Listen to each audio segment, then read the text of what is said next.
Welcome, everyone. If I could have your attention, we'll call the meeting to order. So welcome to the 22nd session of council for December 11th, 2023. In-person meetings have resumed with a hybrid format option where members of council and the public can join electronically via Zoom. The meeting is being live streamed and recorded and will be available on the township website. All rules apply to the meeting as if everyone was attending in person. And if there's a problem with the technology impacting the proceedings of the meeting may be recessed at the direction of the mayor to confirm that the electronic format is performing effectively before proceeding further with the agenda. In the event of a connection or service disruption to those attending electronically, the mayor may recess the meeting to allow for attempts to reconnect. So we call the meeting to order at 7:01. And note that there was no closed session this evening before this meeting. So I would ask everyone that can to please stand for the national anthem.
We acknowledge that we are being hosted on the ancestral lands of the Haudenosaunee, Mississauga, and Omama-Winneni people. We acknowledge and welcome the presence of all Indigenous peoples, including the Métis, Inuit, and other First Nations from across this vast land who also make this place home. The lands we are on today are recognized in the Two-Row Wampum, Dish with One Spoon Treaty, Treaty 27, and the Crawford Purchase.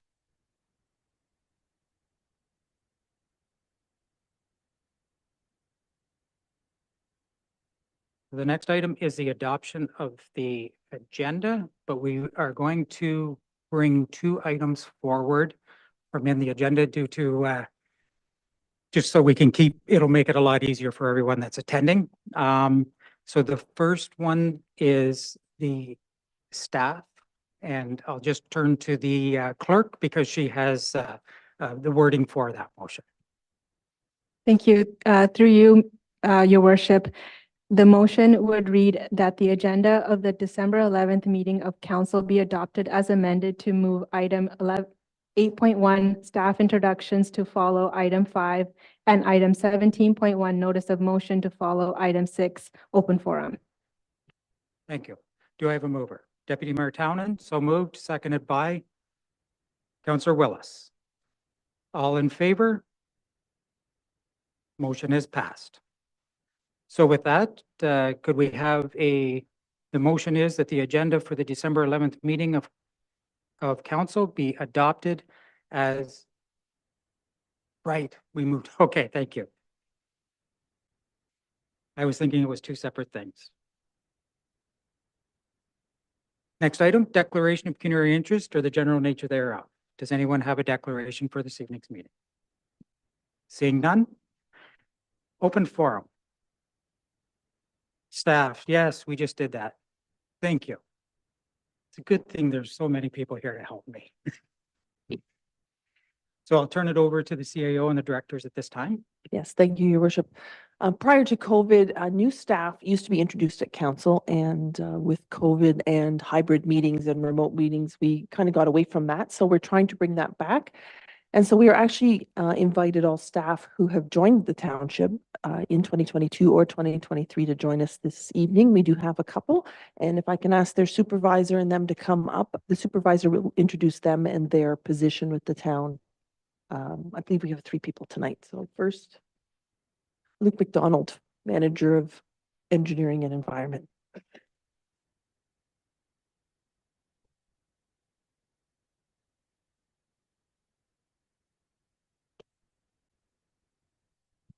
Yes, through you, Mr. Mayor. So I'm here today to introduce Madison Lockwood. So Maddie joined the township in May of this year after graduating from McMaster University. She's a project coordinator with the Engineering and Environment Division, and she has become immediately critical to the Infrastructure Master Team project, taking on a very large role in making sure that we get that project through to the finish line. So we're very grateful that she's joined us and excited to see where she goes.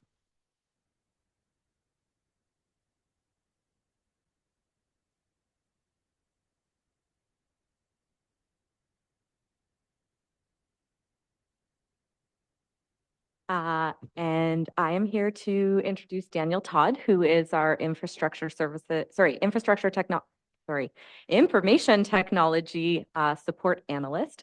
Dan joined us after a long time in the beginning of his career with the Limestone District School Board, and in partnership with his colleagues in our IT division has been able to work on a number of new initiatives, including the installation of a number of security initiatives, and a lot of cyber security type work, and a number of other initiatives that have allowed us to reduce our dependence on outside consultants, which we are very thankful for. So thanks to Dan for all of his work since he came on board in December of last year. I also just wanted to acknowledge that there are a number of other staff members in chambers this evening who have also started recently, but the majority of those people have already encountered council in various ways over the last number of years. So we won't be individually introducing all of those people, but there are a number of additional people. Thanks. Thank you. And I was just waiting until they were all introduced just to thank them for and welcome them to Loyalist.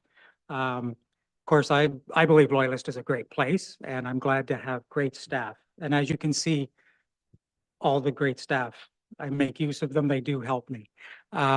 So I just want to welcome them. And I know I've already interacted with all of them that are here tonight, and they've already moved the township forward. So it's great to have you here. Thank you.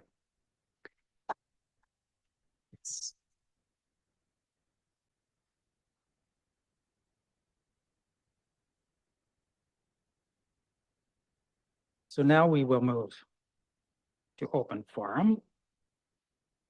And the first 15 minutes of any regular council meeting will be set aside for open forum.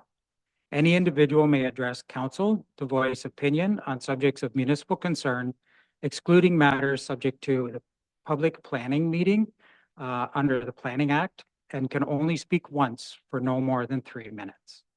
Notice is also hereby provided that under the authority of the Municipal Act 2001, and in accordance with Ontario's Municipal Freedom of Information and Protection of Privacy Act, that all information provided for or at a public planning meeting, consultation, or other public process are considered part of the public record. In-person meetings, of course, have resumed, and this will be a portion that will be hybrid as well. So we have 5 people that have signed up to speak. The first one is Sharon Stone. Susan Stone, you're right. You could just have a seat. Just push the gray button to turn the mic on. Give your name and address and provide us right on the top. There you Okay. are. Thank you. Okay. Please proceed. Susan Stone, 321 Mud Lake Road. I've written you guys a bunch of letters. I'm sorry, you ladies as well. A couple of letters. I still have the same concerns that I had before. I've done a little bit of research this week. I've done a lot of research this week. Actually, one of the proposals was quite generous with his time and answering lots of questions for me. And I still have the 2 issues. And the first one is how you put out one of these fires. Okay, I think the technology is a great idea. I think we need to get involved in this sort of thing. We have to get away from the fossil fuels, right? I'm just not sure that this technology is where we want it to be at this point in time. And the big issues are putting out the fire. What are we doing to the air pollution, right? I'm told by one of the engineers that the fires basically have to be allowed to just burn themselves out.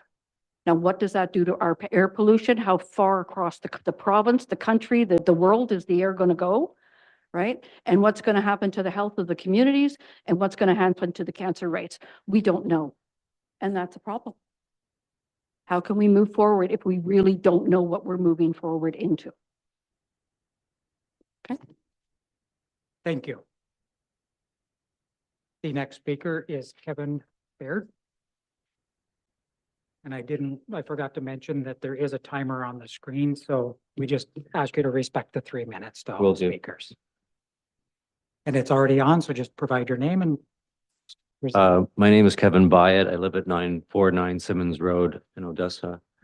I basically just came here to tell you guys about how important this fire safety is into our community. On January 15th of this year, my wife and I, we both lost our house due to a fire. And I wanted to thank the Loyalist Township Fire Department for being instrumental for putting that fire out when they did, with the help of 3 other departments, Stone Mills, Kingston, and Amherst View. There was a total of 90 men and women at my house that night. And it took 4 hours to put the blaze out.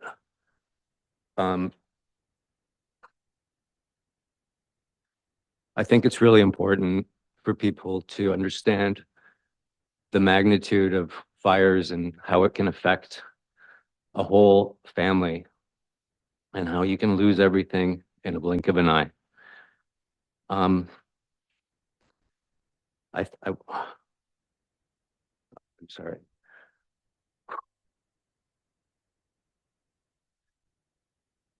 I find it really important to, like, for safety, you know, they want us to put a seatbelt on when we get into a car because it's safer. They want us to have like personal flotation devices in a boat. And it's really important to have the safety measures in place if we're going to bring something really dangerous into our community. And when I've done a lot of research after the fire, and I've learned a lot about what happens and how to suppress them and what the equipment needed. And I really nerded out and I learned a lot. And I understand that they're offering us $200,000 as a one-time payment for bringing this monstrosity to our community. But I'll tell you that $200,000 will buy you a 1984 fire truck in Texas. And so it's not going to put out the fires that we want. Okay. So it's important that if we want to be safe and we want to take care of our community, we need to take a breath, take a pause, have all our ducks in a row, and then come up with a plan that affects us all, because I know that us losing our house, we lost everything. And that's okay, because we're still here and my wife and I are closer than we have ever been. Thank you. Thank you so much for letting me speak. Thank you. And next is Dorota Byatt.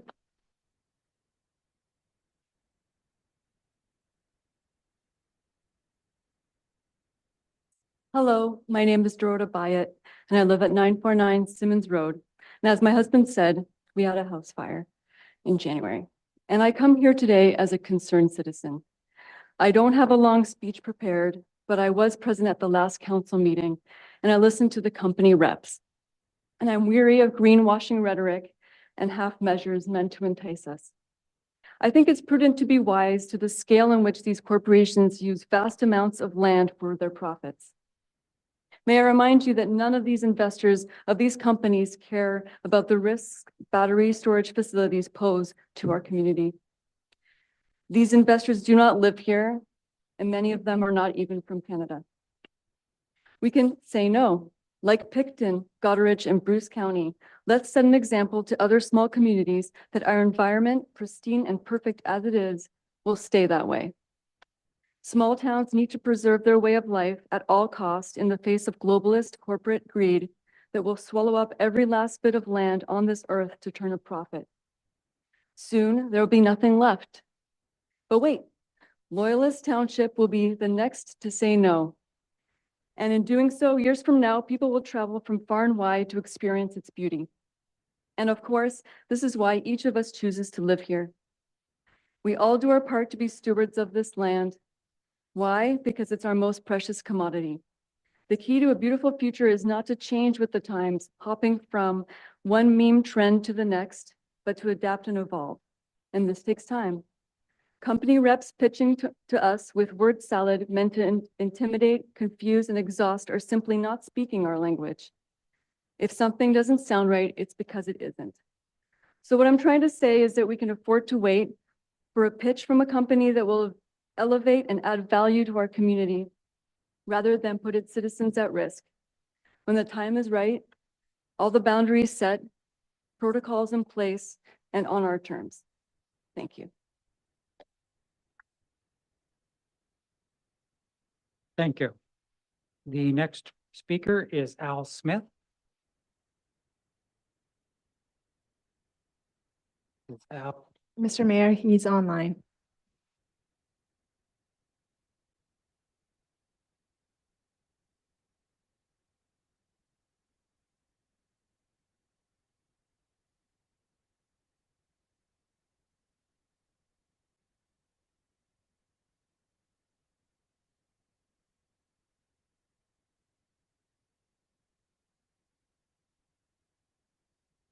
Good evening, Mr. Smith. You're in the meeting now. If you could unmute and turn your camera on.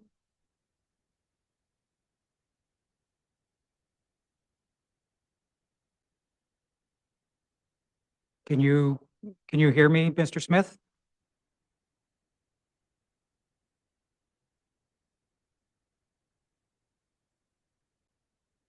If you can hear me, you're still muted.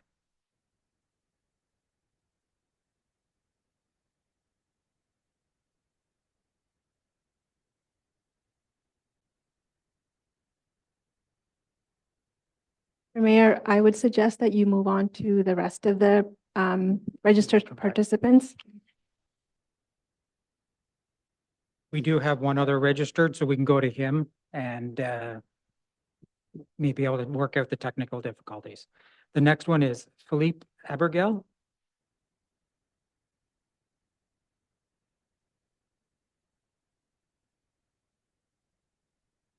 If you could just turn the mic on and provide us with your information.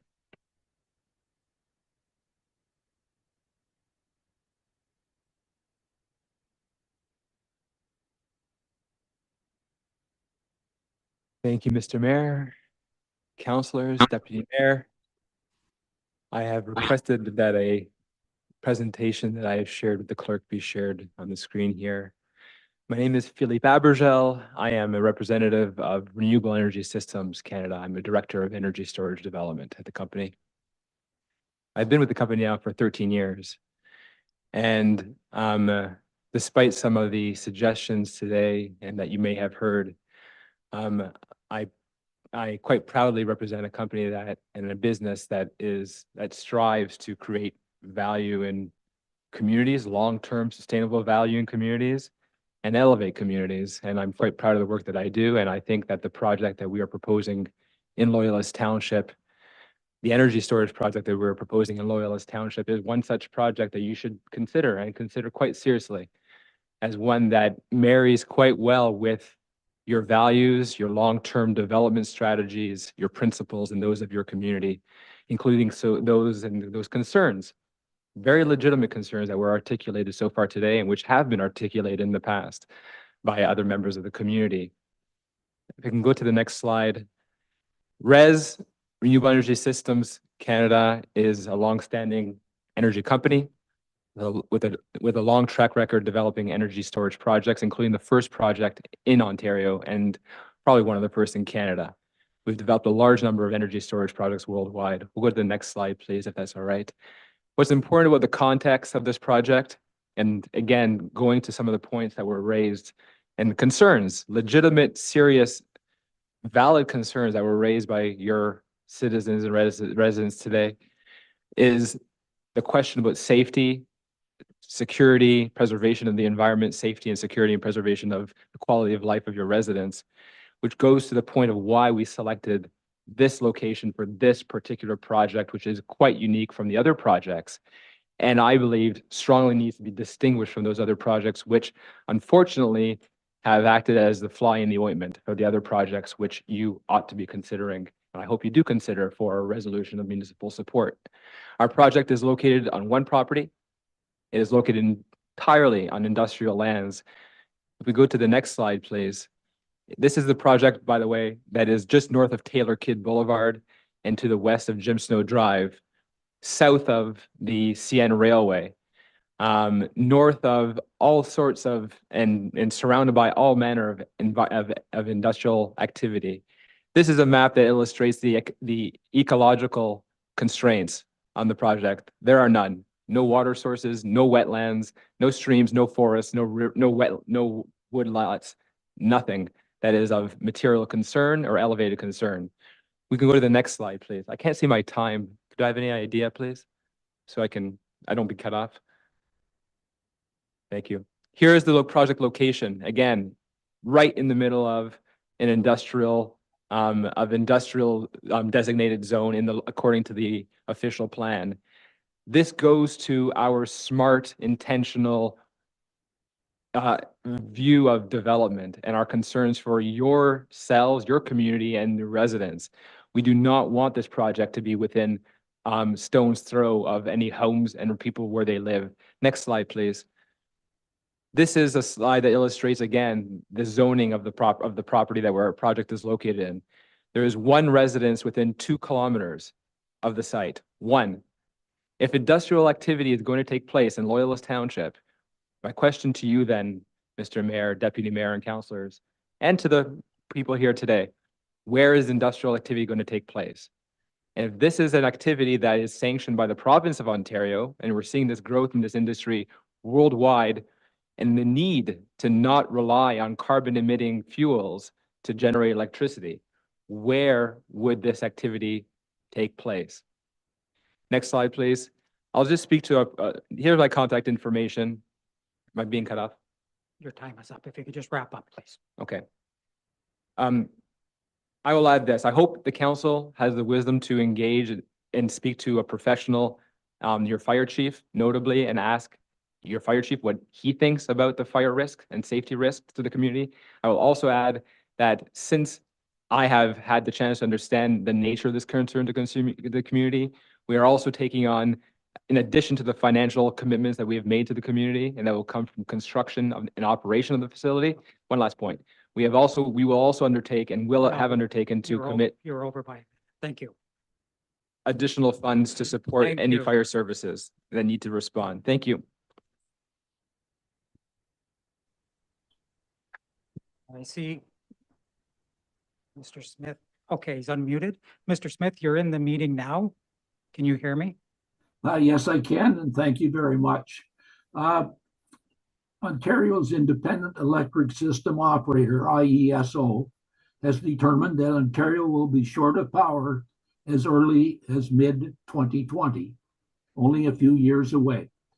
Consequently, they have decided to enlist the help of Ontario municipalities to meet their needs, as well as be more efficient in meeting our future requirements.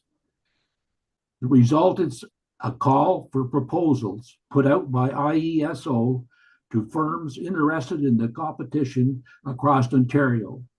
These are the best battery electric storage systems we have recently heard of being promoted in neighboring jurisdictions as well as in Loyalist Township.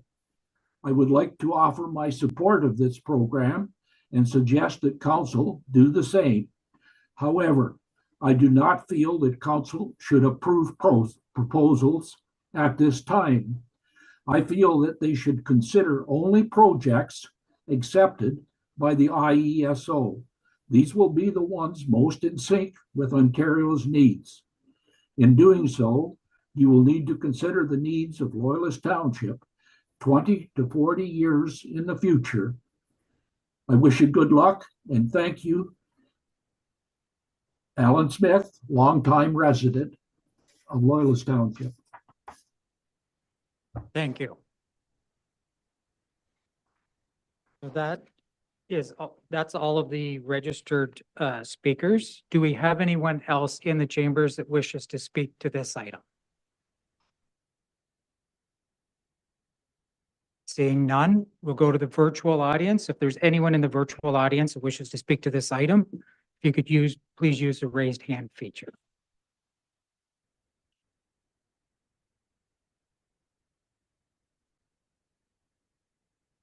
Your worship, I don't see anyone with their hands raised. Okay, so with that concludes the open forum.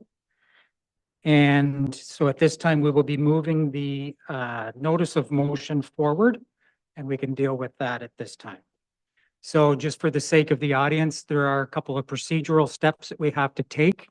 Each one of them is a vote. It needs 2/3 in favor for it to go through, and the first one has no debate. So I will read the motion and we will go from there. So the first motion will be that section 2410 of the procedural bylaw be waived. Council, I'll call a question. All in favor? Or mover and seconder, sorry. Moved by Councillor Budryk, seconded by Councillor Ennis. And now I will call the question. All in favor, please raise it.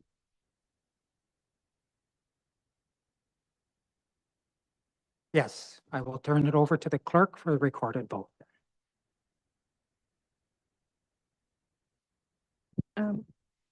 Through you, your worship, to council, as per section 25.1 of the procedure bylaw, Councillor Budryk requested a recorded vote on the motion to waive section 24.10 of the procedure bylaw.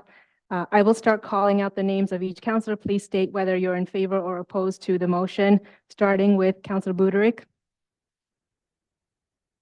Councillor Ennis. If we could just use our mics too, so that it. Councillor Parks. In favor. Councillor Broderick. Against.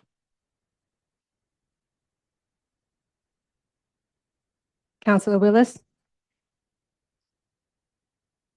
Deputy Mayor Townend. Against. And Mayor Hagedorn. Against. Mr. Mayor, the motion fails 4-3. Thank you. So for the sake of the audience, that concludes this portion then. We didn't make it through the first one, so we never made it to the second one for it to come to back on the floor. So with that, we're going to be moving forward in the agenda. And so once again, I'll just mention that if anyone was here for that item and doesn't wish to stay for the remainder, this is a good time to quietly vacate. And we've still got a couple of public meetings to go on to in the agenda.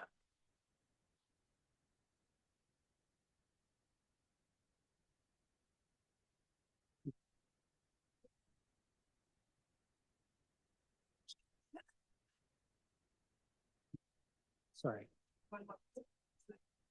Okay, and that's.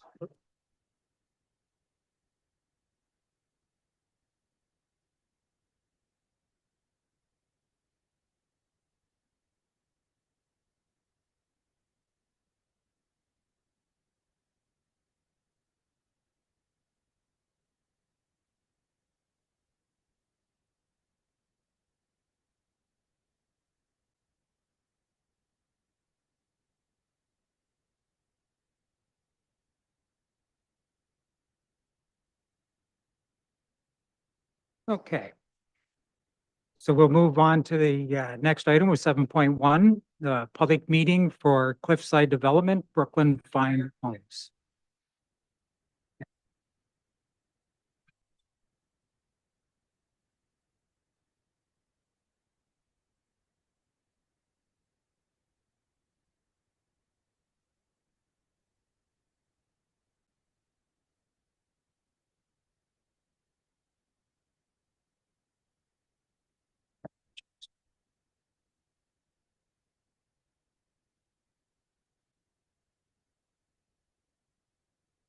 Thank you.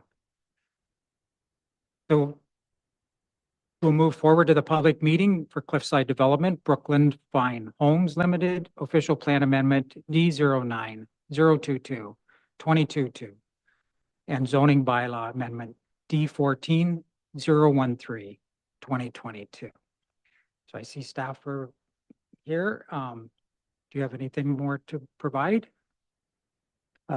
Good evening, through you, Mr. Mayor. This is the second public meeting for the development. The first one taking place in 2022. We have a couple land use planners and a traffic or transportation engineer here to speak to the application. This evening, staff are still under technical review, so no recommendations are coming forward. Recommendations will come at a later date. That's it. Thanks. Thank you.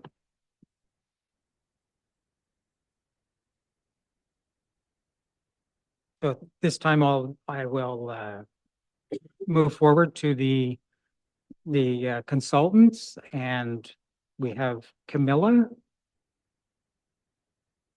You could just turn the mic on and then you'd be able to provide us with your presentation.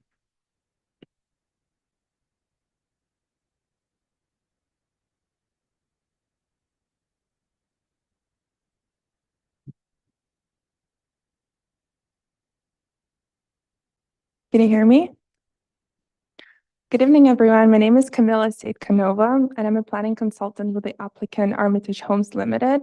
And with me here today, I also have John Armitage, the applicant, Mark Tao, the external planning consultant, as well as Cassell Prince, our traffic consultant, to answer any of your questions. I'm pleased to present an application for zoning bylaw amendment and official plan amendment for the property at 1220 William Street, Odessa, to receive comments from the public and council.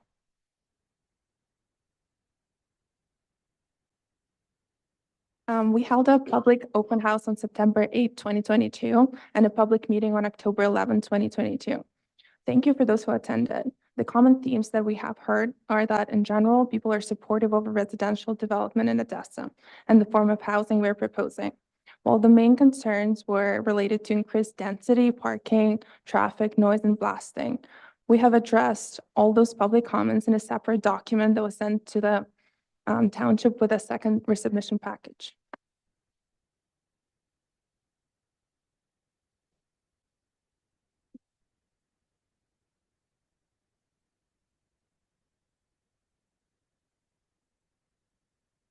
So here you can see the list of reports submitted with the application.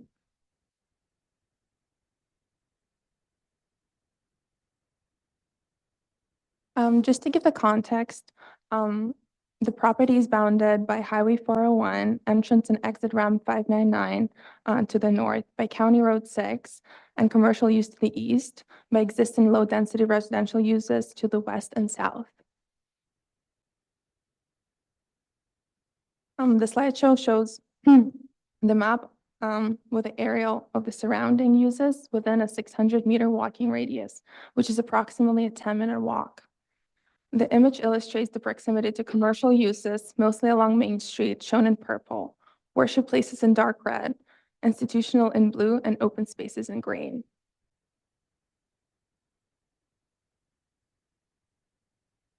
And on this slide, you can see the photographs of the subject property.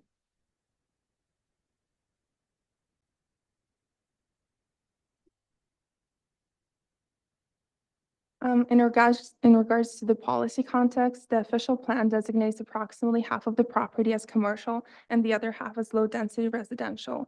To emphasize, the commercial portion designation is a recent change in Amendment 38 of the official plan. Previously, it was designated as low-density residential, together with the lands to the south of the subject site.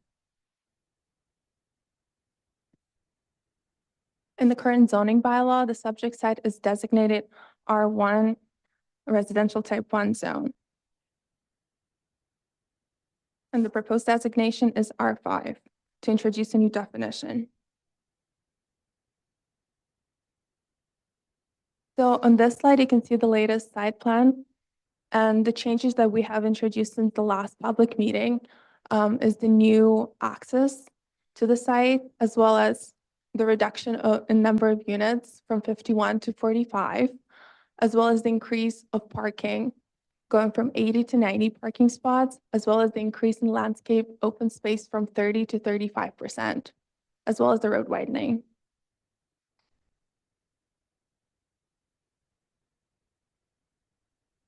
And here you can see the elevation of stack row housing, as well as the definition, which is a residential building containing 3 or more principal dwellings where each dwelling has a separate and individual access.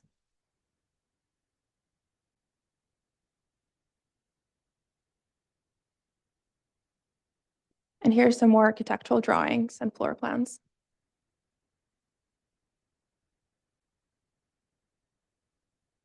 And here you can see the renderings of the proposed development.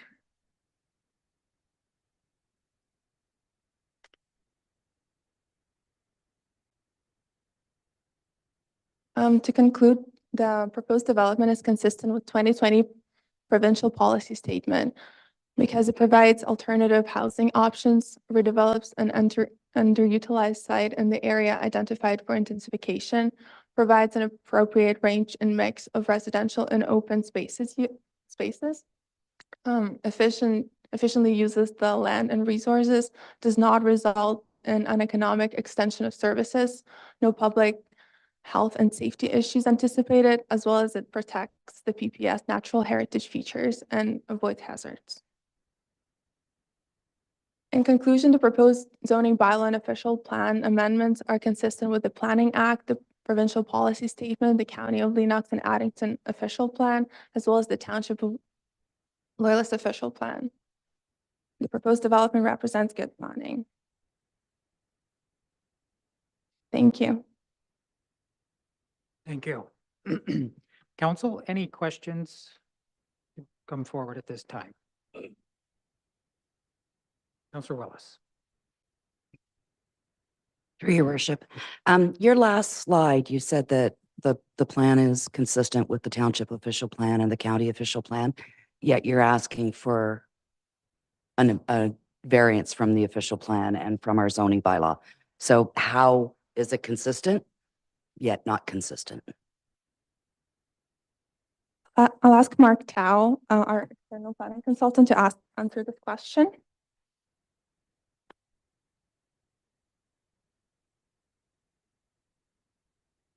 Please just turn your mic on so we can hear you. Evening, Mayor and members of council. So my name is Mark Tao. I'm a registered professional planner with Arcadis, formerly IBI Group. So my role here has been to review and provide some independent advice, input to the planning report and planning applications. In answer to your question, so official plan amendments are permitted under the Planning Act. So official plans of the municipalities can be amended. In order for them to be amended, they have to be consistent with the intent of the official plan. So if you're changing a land use designation, for example, that would require an official plan amendment, but it has to meet the policies of the official plan to allow a change to the land use designation. So in this case, the amendment is to allow a change from low density residential to medium density residential. And there are specific tests in the official plan about how or why such an amendment to the designation can take place. So in evaluating the official plan amendment, you would look at what are the policy tests in the official plan as to where new medium density residential can be permitted. And if those tests are met, then you can say that the intent of the official plan is satisfied. Any other questions at this time? Councillor Ennis. Thank you, through the mayor. Was access to the development considered from County Road 6 instead of William Street? Yeah, actually, I just asked this question of the owner. So good question. It was one of my initial questions. It was, so it's a county controlled road, but MTO also has control because it's within the regulated area from the interchange. And it was a pretty firm no from what I understand in terms of allowing any kind of entrance to that, to the county road. That would have been the preference. Unfortunately, that this particular parcel of land, the only permissible point of access is from the local road. Any other items or questions from council? Councillor Ennis? Thank you, through the mayor. I was just wondering about accessibility. It looks like the second and third floor are accessed from external stairs. I was just thinking about accessibility for, if the unit, to make the units accessible to, say, seniors or families with strollers, and if you had any comment there.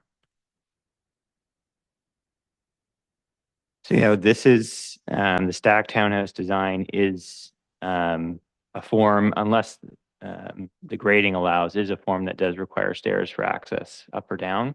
So the units wouldn't have that element of accessibility to them in terms of an at-grade entrance. But the basement unit, for example, is all on one grade. So aside from navigating the stairs to that unit, for example, it is otherwise accessible within the unit. Any other questions at this time from council? Councillor Broderick. Through you, your worship, just a question on parking, which is always seems to be the thing. So you've gone to 90 spaces for 45 units. And in your report, I believe you mentioned that it's unlikely that all the spaces will be filled.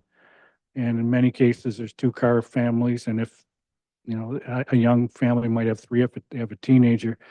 Can you just comment on that? If that plays out, where do the guest parking go? People who may have larger vehicles, and I know you mentioned in your report, trucks, et cetera. I'm thinking of people who may want to store something like a boat or whatever. Can you just make a comment on that? Through you, Mr. Mayor.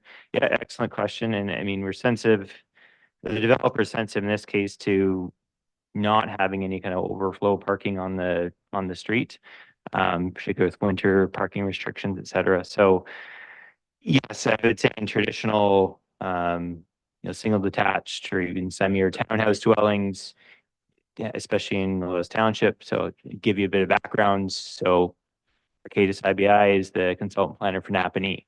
So we review a lot of applications for the town, similar issues. There is no transit system, not necessarily, naturally very walkable in terms of getting to grocery stores without the use of a car. So I think that's why the applicant increased the parking ratio from the first submission to the second one to try to address that.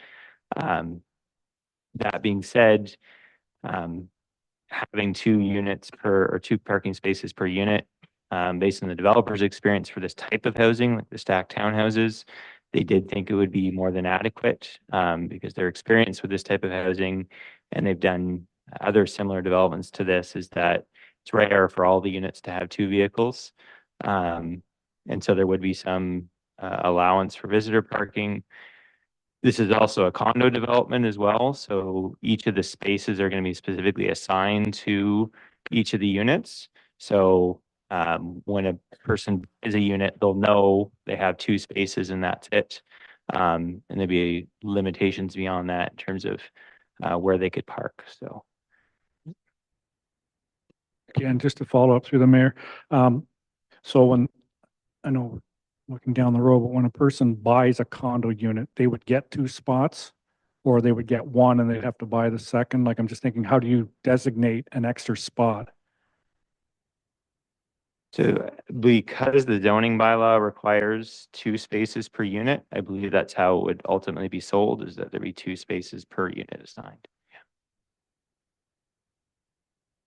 Councillor Ennis? Thank you, and through the mayor. Just wondering if you could comment on Loyalist Township's official plan notes that medium density is not to draw traffic through a low density area. And could you comment on the proposal with respect to that? Yeah, and I think that's probably the single biggest potential issue here with this type of development. So big picture, looking at, how do municipalities fit in a bit more density into their built up areas. You've probably heard the term, providing gentle density. So trying to insert medium density or a bit higher density within existing built up areas. And so how do you do that in a way that's still compatible and that doesn't cause issues? I think the good thing about this site is that it is on the edge of, it kind of forms the edge of this neighborhood, and it's in a larger lot between housing and Highway 401 and a county road. I think if access were directly to County Road 6, that would have been better. So I think the challenge here is what's an appropriate amount of development that doesn't create traffic issues or still can function given pedestrian activity in the area. And so one of the things the traffic consultant looked at, which is in the traffic study, is what's the peak amount of traffic coming and going from a site? Like, what's the amount of impact the neighborhood would feel morning and evening commute times? And so in the morning, the peak amount of traffic leaving the site between, I think it's 8 and 9. I think it was 13. See it here, top of my head. So inbound as 5 vehicles entering the site in the morning commute, and then 17 leaving, and then 15 inbound. So coming back in the peak hour, say between 4 and 5, and 11 going out. So that's not to say there's not more coming and going other times of the day, or people don't leave earlier for shift work or come in later, but that's the kind of worst hour of the morning commute and the evening commute coming in. So that's about, if you look at 22 during the morning, that's about 1 additional car every 2.5 minutes coming on William Street. And in the evening, just probably 2.5, 2.5 vehicles again per 5-minute interval coming in and out. So I think the amount of traffic that's going to come in and out, it will increase, but I think that amount of traffic on the local road has been demonstrated, at least technically through the studies, to show that it's not going to result in traffic issues at the intersection or generate a lot more traffic in the neighborhood that it would be a problem. But yeah, that is, like I said, I think in my mind, that's the biggest single challenge on this site is access and what's the appropriate amount of development. I think that's why there were some units lopped off from the first iteration and some additional traffic work done to make sure that it wouldn't be problematic.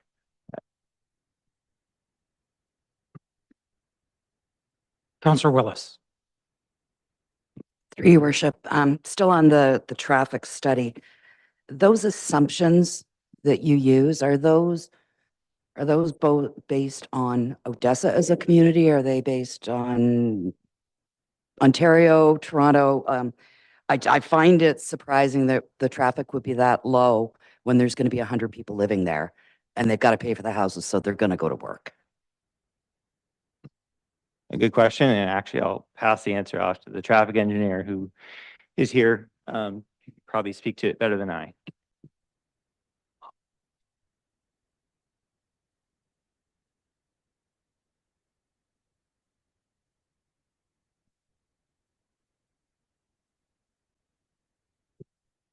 Good afternoon, everyone.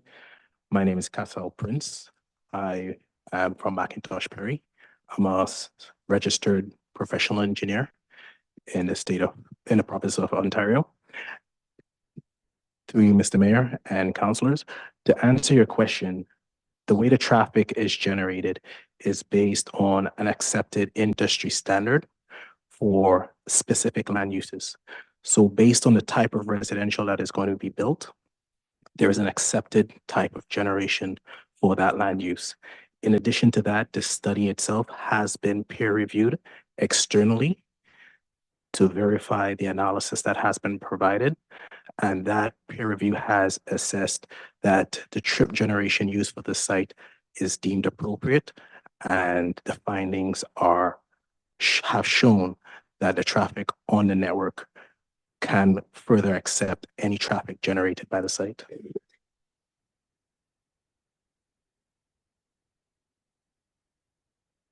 Any other questions from council at this time? Being none, thank you for the presentation.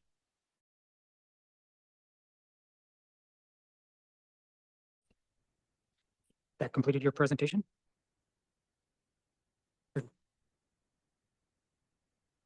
Yes.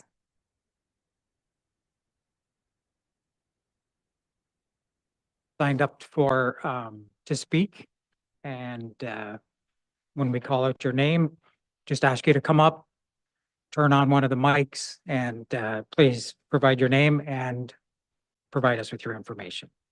First one, Stephanie Gilbert.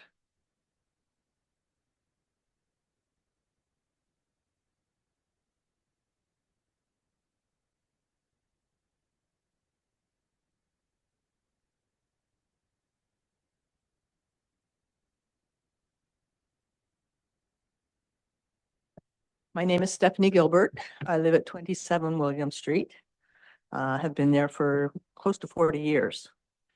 My question that I have first of all is how many of you sitting in front of us have gone down William Street and taken a look at this site? Could we see a show of hands?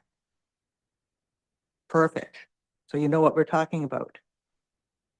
Okay, so about 30 years ago, a developer wanted to build 6 houses in that area, and he was refused. The reasons were the water and sewer on our street was already at capacity, too close to the 401 interchange, too close to the power lines. And there were unfortunately 2 other items that I can't remember, but I'm sure it's in the archive somewhere. So if the water and sewer couldn't accommodate 6 more units, there's no way that it can accommodate another 45. It would diminish the water pressure.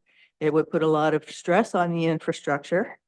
We probably wouldn't have enough water pressure to flush your toilets or brush your teeth.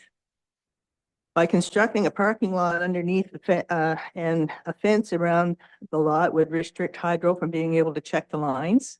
I don't know if you've seen Hydro every once in a while will take vehicles, ATVs go down through their power lines. If there's a parking lot there full of cars and a fence around the property, they're not going to be able to get through there. So that's something that's going to have to be taken into consideration. Also, when you go online and look at Hydro's restrictions for this, they stress safety, environment, and I forget the other thing.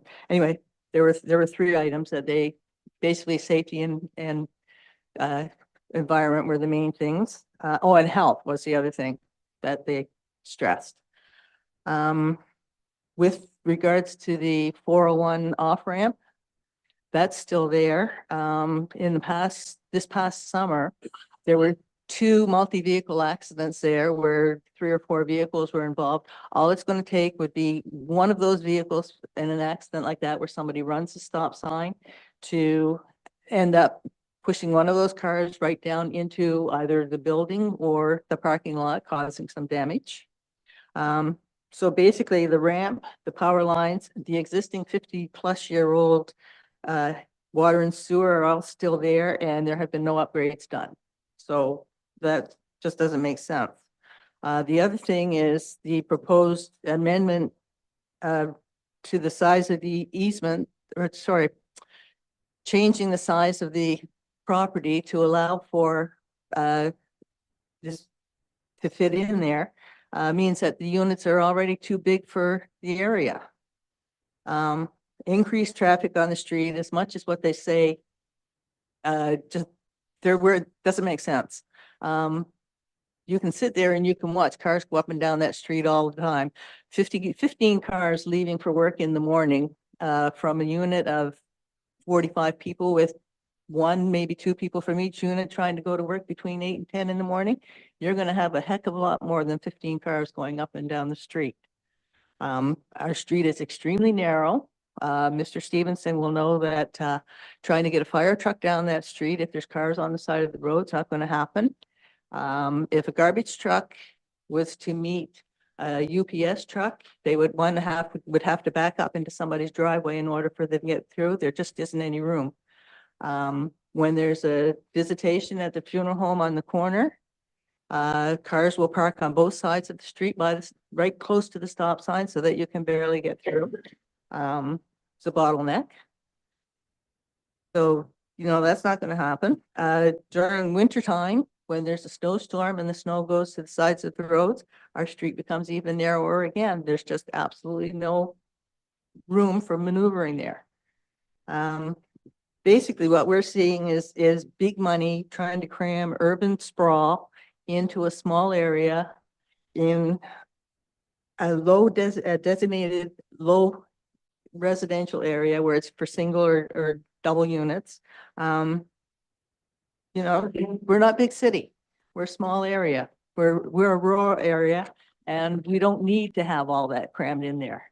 So basically what we're asking now, or I'm asking, is that you take off your politicians' hats, put the dollar signs aside, go down our street with a homeowner's hat on, and take a really good look at our concerns.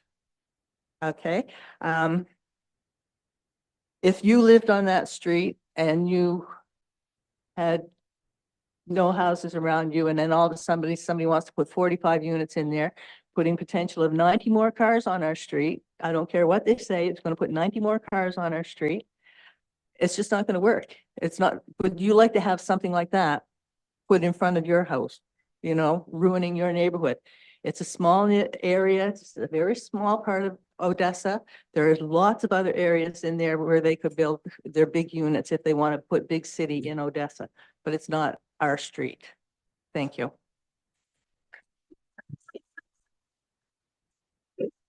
Thank you. And I'll just make a note that in the recommendation, if it passes, it's that we would receive all of the comments this evening, and they would all be taken back by staff to be addressed. So when you ask questions or provide comment, I just wanted to reassure everyone that staff are making notes and it will be taken forward and be addressed, okay? So just because we don't respond this evening doesn't mean we're not listening. The next one is Heidi Molinar.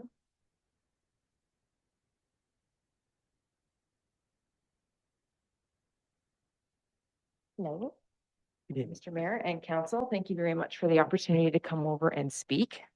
Take this off so you guys can hear me more clearly. Bear with me, please. I have a lot of notes and they became even greater when I heard other people speak.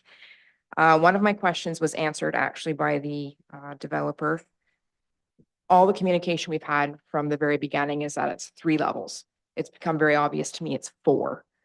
And I'm not an engineer. I'm not claiming to be, but we are right on limestone. There is no digging down. So if there's 4, either it's going to be 4 high or they're going to go down, and I'm not clear how that's going to work. So I'm just, that's something small that came to mind. Just maybe keep that under consideration. This was what was mailed to us, so thank you. A couple of questions that I had.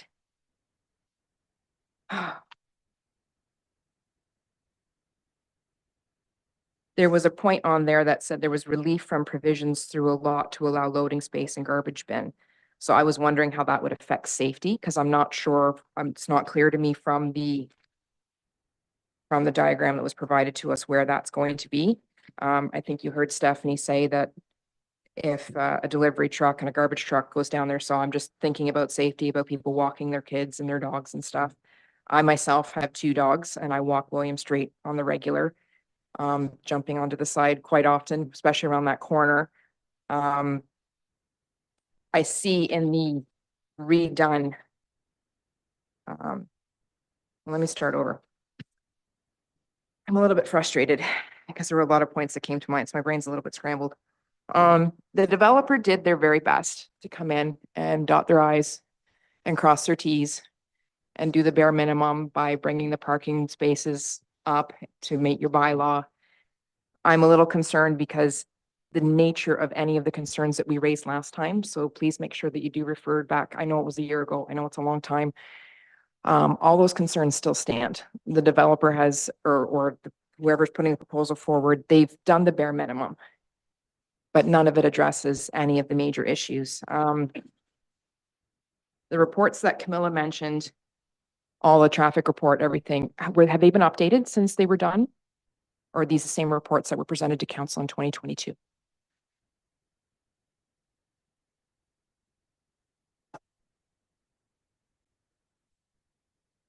Okay.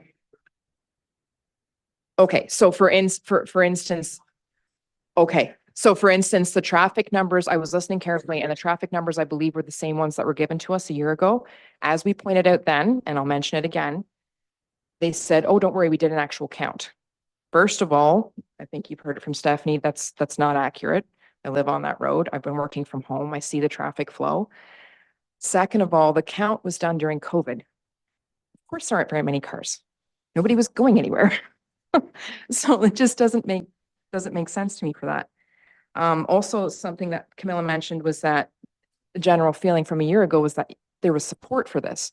I'm sorry, I attended the meetings and I didn't hear one single person except for the developer and support. That actually really hit me in the feels, because that was very frustrating to hear something that bold and blatant put out there. It really bothered me. And the photos weren't accurate. Please don't be fooled by them, because the green space that was shown, the green space that was shown was a park that's not even connected to that land. So please, as Stephanie recommended, walk down the street. You guys have all done that. Thank you. But please don't be fooled by the shiny stuff. Look at the actual things. They also mentioned a road widening. That's the first that I've heard of it.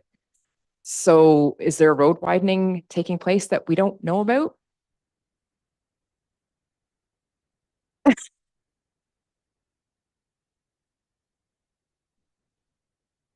Okay, so I misunderstood. So it's not a road widening, it was for the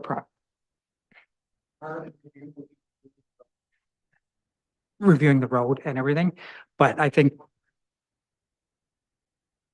Right.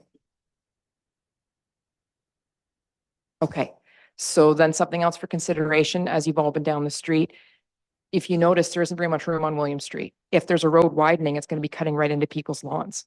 So I'm not certain where space is going to be made. The widening would only be in front of this property. It's right on a 90-degree corner. I'm not sure how that would happen. That would be right in my beloved neighbor Colleen's front yard. Mr. Mayor, I would suggest no back and forth discussion. Okay. And if any questions, the staff could answer it at that time. Thank you. I will definitely. There was a lot of jargon and there were a lot of things that weren't accurate, and that bothered me a little bit. And the question, thank you, Councillor Ennis, for bringing up the question about the access point off of County Road 6. Just because the MTO said no does not automatically default to make it our problem, the residents of William Street. I understand that's the only access, but that's not, we can't be the dumping ground because MTO said no. I disagree with that. and Councillor Ennis also brought up, the medium density is not to increase traffic and pull traffic through lower density area. Just because we're on the edge of Odessa, I heard them say that doesn't mean we don't count. We still pay our tax. I pay over $4,000 a year in property taxes to live where I live, which I'm sure is comparable to where everybody else is. So the points that I made, and I know there's no back and forth, but one of the questions I had was, this is looking at just rezoning this block of land. When you guys are looking at things as a council, you have a bigger picture, right? I'm a landowner. I get this nice little thing in the mail because I'm adjacent. But you have the bigger picture. You know that perhaps if this rezoning goes forward, that it opens it up here, it opens it up there, it opens it up here. I can't see that. So please forgive me if my focus is narrow, but I only know this little tiny piece. The quantity of units, they answered my question. They mentioned how many. I'm flabbergasted by that. If you want to put 1 or 2 houses on there, sure, go ahead. But that many is just crazy. I'm sorry. I was strongly encouraged tonight to speak of technicalities, not with emotion. My problem there is that I'm an expert, so to speak, in my field of work. You guys are experts in this, right? To expect a reasonable person to come to you guys with technicalities and information that I just don't know, it's a little bit unreasonable, because I put hours into this last fall. I don't have anything different to say. Please make sure that you read my submission there. The emotional toll that this is going to take, the anxiety and the noise and the construction, where the construction vehicle is going to, I mean, if there's no access allowed off County Road 6, we're going to have construction vehicles constantly up and down our road. My dog barks at a leaf when it goes by, so I can't imagine having construction vehicles constantly up and down. And working from home, that's going to be a major disruption, and I'm sure I'm not alone on that one. There are probably quite a few people that have transitioned to working from home during COVID times. One thing, and I'm sure I'm looking around, and I know a lot of you were probably raised the same way I was, that we were supposed to finish one thing before we started another. And I think it's really prudent for council to consider looking after our current population, right? We've had a big increase in the subdivision across from the high school. I don't know if any of you belong to the Odessa Facebook group. There have been major problems with vandalism, and we just have grown exponentially without taking care of what's already there. So I don't feel like the infrastructure and a lot of the things are in place to have that level. Stephanie mentioned that there are other areas that are more, that are better suited for it. I don't even know if that's the case, because right now we have to do what we can to support our current residents. And I don't know if that's being done, because there are a lot of issues right now that are cropping up. And my main concern is at the public meeting last September, I believe I was speaking with Camilla. She had mentioned the affordability, that it would be about $500,000 a unit. There are entire houses going for less than that in Odessa. What's going to end up happening is the average homeowner is not going to be able to afford it. You're going to get big money coming in and buying up these units and then renting it out. So I'm hearing the traffic consultant say it's our experience in this type of development that 2 parking spots per unit are not going to be used. Well, maybe that's because their experience is exactly that big money, deep pockets comes in, buys it up and rents it out. And people that are renting may not be able to afford 2 cars. So I have a concern with that. I would strongly encourage you. I was just going to mention, for the sake of, we've got quite a few to Certainly. speak here. So Certainly. feel free to share all your items, but if we could just, I'm about keep to wrap them it up brief, then anyhow. that'd That's be good. perfectly fine. I thank you. I am very pleased that Stephanie, and I saw everybody's hand go up when she asked if you've been down our road, because I might not be an expert in township law, but I am an expert in living on William Street, and there are a lot of concerns that need to be addressed.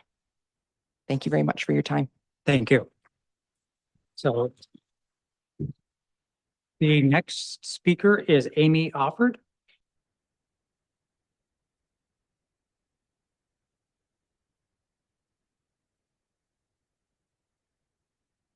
Good evening, Mayor and Council. A lot of what I'm going to say has probably been already addressed, but I feel that the more voices that we have, the better that Council can understand how opposed we are to this development.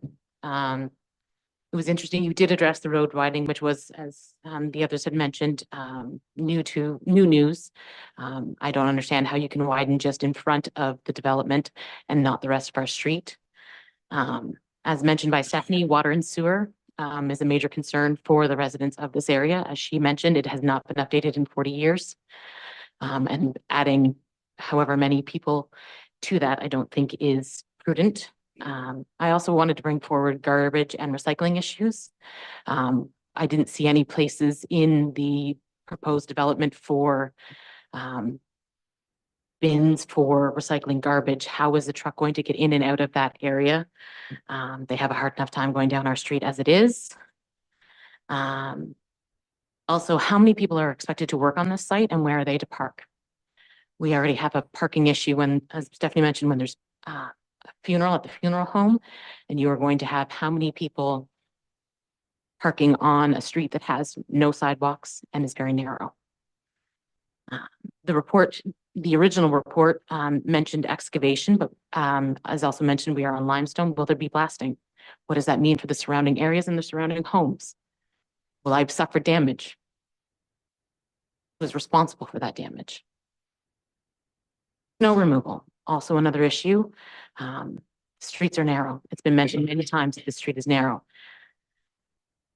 Traffic issues. I don't think that the traffic consultant has considered the type of area that we live in. And I think they have downplayed the amount of traffic that is going to be generated by this development. I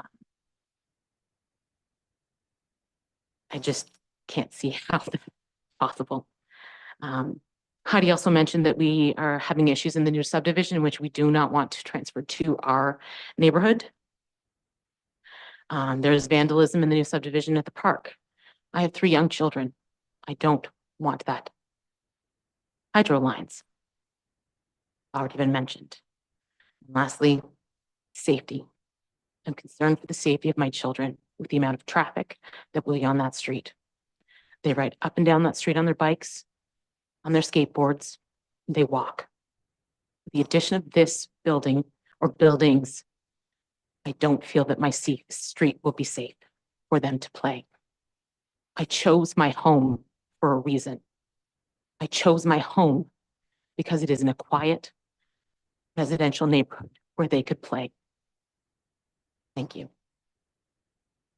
Thank you. Robin Carl?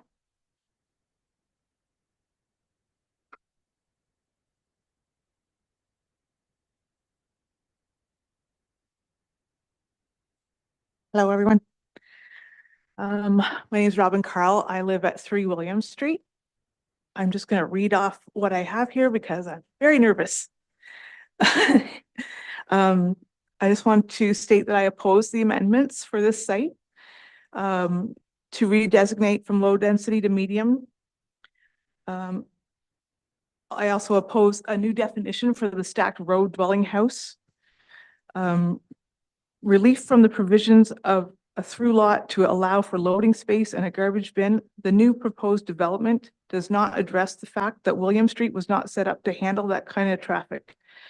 It is already difficult at times, and when the 401 closes, added traffic will congest the area even more. Everyone knows that when the 401 closes, you can't get home because I've been out there for an hour and a half waiting to get home. So it's just going to make it worse. The new development will double the traffic, even though they say it will only going to add 15 more cars. I think it will add a lot more than that. There is no consideration for visitor parking and a third car parking, which will cause safety hazards because they'll be parking on the street.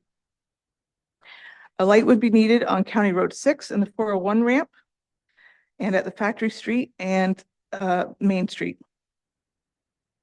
I have also tried to travel out Unity Road to go to work, and getting out across County Road 6 now that way is also hard in the morning. So that will just make it worse, even if people go every which way. The construction vehicles would cause traffic and safety problems due to the only way in and out. In the event of an emergency, or the fire trucks and ambulances would have difficulty entering and exiting due to traffic on the street and no through lot. Also, in support of my traffic concerns are policies in the official plan. Principle 2.1.8 Combine the above elements in a way which provides for a land use pattern which permits the evolution of land use change in an orderly manner consistent with community aspirations. And as we've seen tonight, it is not consistent with our aspirations. Principle 2.2.1, it is not the intent of this plan to alter or redirect the established development patterns without good cause. This is subject to public scrutiny and best to determined by the public interest. Population growth is based predominantly on previous trends and allowing for continued out-commuting of workers. To encourage a diversity of residential types and densities at appropriate locations to satisfy social and economic needs of the population. These condos are not affordable. There will be multiple people in each unit requiring cars because they're not affordable, and more people, children, are moving back in with their parents, as I know. It's just gonna get worse. And it's their only means of transportation because we don't have a bus system. 3.8.1.6 to ensure adequate parking. 3.1.0.1.2 promoting a road system which accommodates the needs of pedestrians and cyclists as well as motorists, which do regard to the design of the streetscape and pedestrian safety. Another principle is that we're supposed to recognize existing neighborhoods and protect them from incompatible development or redevelopment, to minimize the disruption and safety concerns to neighborhoods by minimizing through traffic in residential areas. In closing, the through law is necessary for emergency vehicles, garbage removal, and traffic onto County Road 6, and for the safety of walkers. These areas concern me: traffic, safety, visitor parking, my taxes, traffic lights, play space, which there is none in their plan, affordability, construction, vehicles, emergency vehicles. Although a lot onto County Road 6 would be helpful, please consider the settlement needs of existing residents, provision of services, and provision of transportation.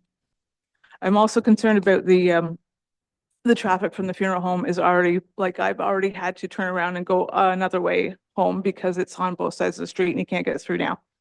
Thank you. Thank you. Chris Dalio?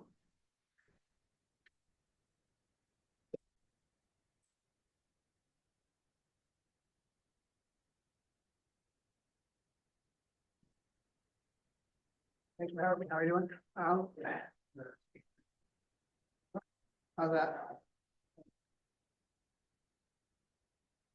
How are you doing tonight?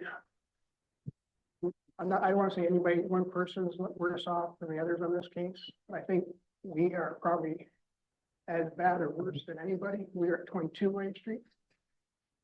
And we are directly right beside this.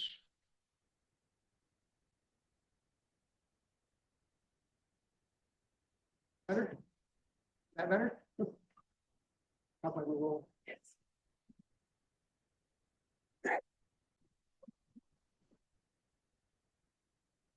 Working now? There we go. Now I sound worse. I think I can speak that we live at 22 William Street, and I don't want to say one person is worse off than anybody else, but we're directly beside this project. We've been trying to sell our house for 2 years because of this project. We've had numerous people looking at our house. When they see the yellow sign that you guys put up that propose this project, they walk away. No, rather they run away. They want no part of it, and I don't blame them. As many people said, the traffic on that street is unbearable at times. Not all the time, but at times. There's many people, I've just noticed in the last 3 months, there's way more people walking, exercising on that street. My wife is not here tonight, but she wanted me to bring up the water issue. Like, she's scared to death of what's happened in Bath, happening here. Because you put a big big subdivision north of Main Street. And this is gonna take up more. Like, has anybody worried about the water situation or the sewers? Like, the infrastructure is gonna be hurting. And I heard you say that you're only gonna widen the corner. Like, that is not gonna, that's not gonna help the traffic situation on that street. And I truly believe that that's not gonna happen. Because in order to do this, you're gonna have to widen that whole street. And anybody worrying about the front yard, you're gonna lose them. You're gonna lose a good 15 feet of your front yards. And that's a given. Now, last week, I talked to a surveyor on that street. The lot on the other side of me, I've been trying to find out what's going in there, and nobody will tell me. I've heard rumors that it's a Tim Hortons. Now, if a Tim Hortons goes in that street right beside me, what is that going to do with traffic on that street? If they won't let them come in off of County Road 6. And if it's not Tim Hortons, what is it? I think the last thing I want to say, and I hope it's gonna, you can look into it for me, is all levels of government. Every time you watch the news, they talk about affordable housing. But yet not one person, not one newscast asks somebody what affordable housing is in these people's minds. Like, you're asking people to build houses that are unaffordable. Families can't afford a $700,000 home. Like, we have to get back to reality. Like, that's all I'm gonna say. Thank you. Thank you. The next name, the first name I'm struggling to pronounce, just the way it's written, I'm not sure. The last name is White? Yes. Colleen? Okay. Colleen White? Please. Good evening. I'm Colleen White, and I guess I better fix my penmanship. I live on William Street, number 11, on the 90-degree turn. I sent some of the good council members quite a long letter after the last council meeting that I was at with photos and cars. Most of them, it happens all the time, but what I'm afraid of, I'm concerned about everything other people have said as well. The speed of which people go up and down our street is unbelievable. How there has been nobody overshoot the runway at that 90-degree turn is a miracle. And I've been there a long time. Mind you, there was one that went across the road, came back across onto my side and back onto the road and kept right on going. And took a good part of my lawn with it. But anyway, such is life. But if we get more cars, it's going to be worse. And I'm hearing impaired. And some of them are 3 o'clock in the morning coming back from work someplace up and down the road with the mufflers so flippin' loud. It wakes me up, and I have 42% hearing in one ear. It'll wake me up. I mean, this is continual, and this happens all the time. So you put all these extra cars on William Street, it's only going to make it 3 times worse, probably 4. I feel that the people that are building or want to build this complex should have done their due diligence ahead of time to find out whether or not that they could enter from County Road 6 onto, so that they could have an exit and an entrance on County Road 6 rather than on Little William Street, who, if, like Heidi and the rest of them have said, you get cars parked at the side because most people have 3 or 4 cars, that you can't get even emergency vehicles up there. So they should have done their due diligence beforehand, but Now it's gonna be right. If they come, they can end up on my front lawn, well, side lawn, whatever. And it's just not feasible for that many 4, 5, 6 houses, fine. I mean, some people might not like that, but that's doable. But this amount of, this is insanity, in my personal opinion. Thank you very much for your time. Thank you. Next is Mark Patterson.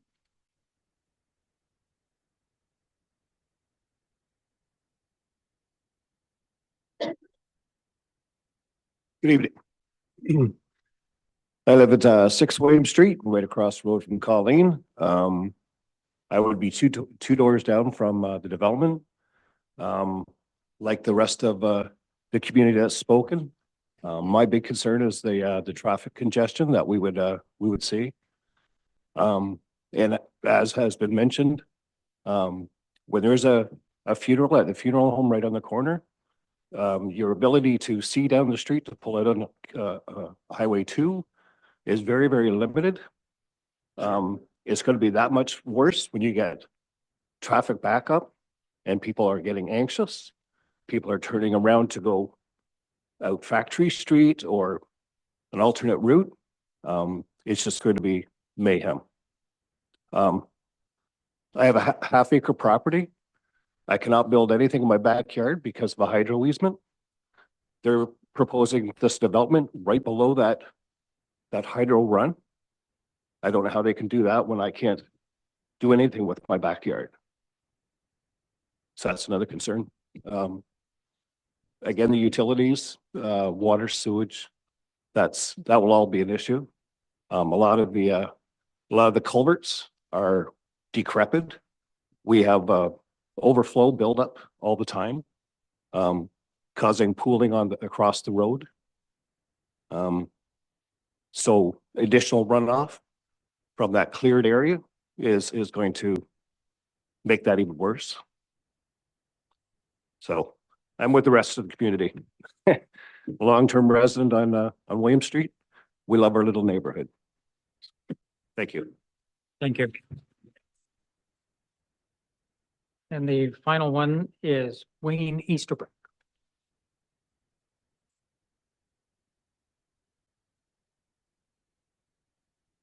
Ladies and gentlemen of council, Mr. Mayor, thank you. I'm going to keep it brief. Everything I wanted to say has already been said.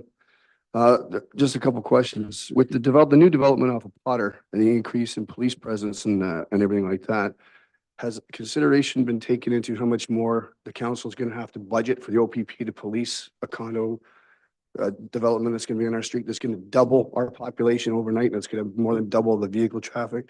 That's just one question I have. Everything else I had pretty much the same. I moved here 20 years ago, picked my house specifically for nice, quiet, away from all the crap that I don't want. I love this area, just like you said, Mr. Mayor, and I don't want it to change. So thank you very much. Thank you. So that concludes the list of people that signed up. Just ask the question, is there anyone else in the audience that wishes to speak on this topic? Seeing none, just go to the virtual audience. If there's anyone in the virtual audience, please use the raise hand feature. Your worship, I don't see any hands raised. Thank you. So that concludes this portion of the public meeting. So moving forward on it, the recommendation is that the report from the Planning Division, December 11, 2023, public meeting, Cliffside Development, Brooklyn Fine Homes Limited, official plan amendment D09-002-2022, and zoning bylaw amendment D14-013-2022 be received, and that the recommendation be brought forward to council once comments from the township departments, agencies, and public have been addressed. Do I have a mover? Deputy Mayor Townend, so moved, seconded by Councillor Broderick. Any comments from the mover? Seconder?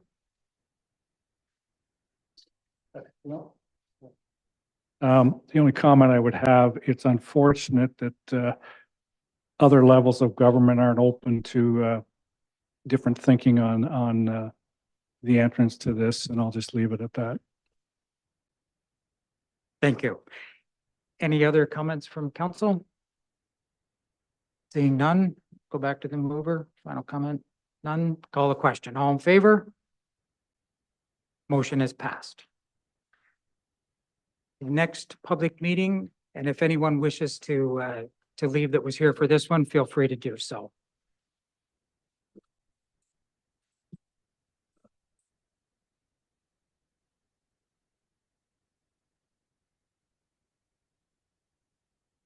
The next item up is a public meeting for official plan amendment D09-003, 2023, and zoning bylaw amendment application D14-0016, 2023 for 4800 County Road 2.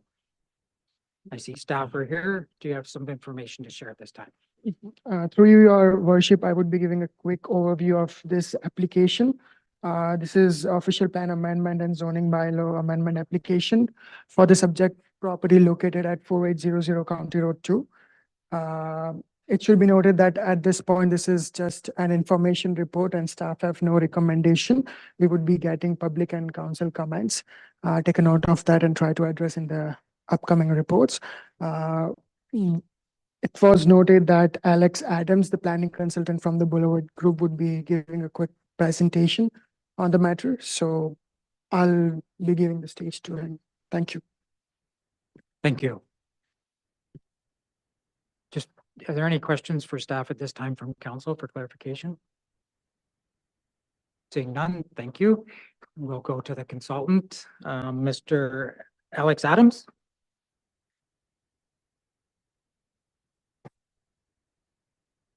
If you could just make sure that one of the mic is turned on you're using, that one seems to be working the best.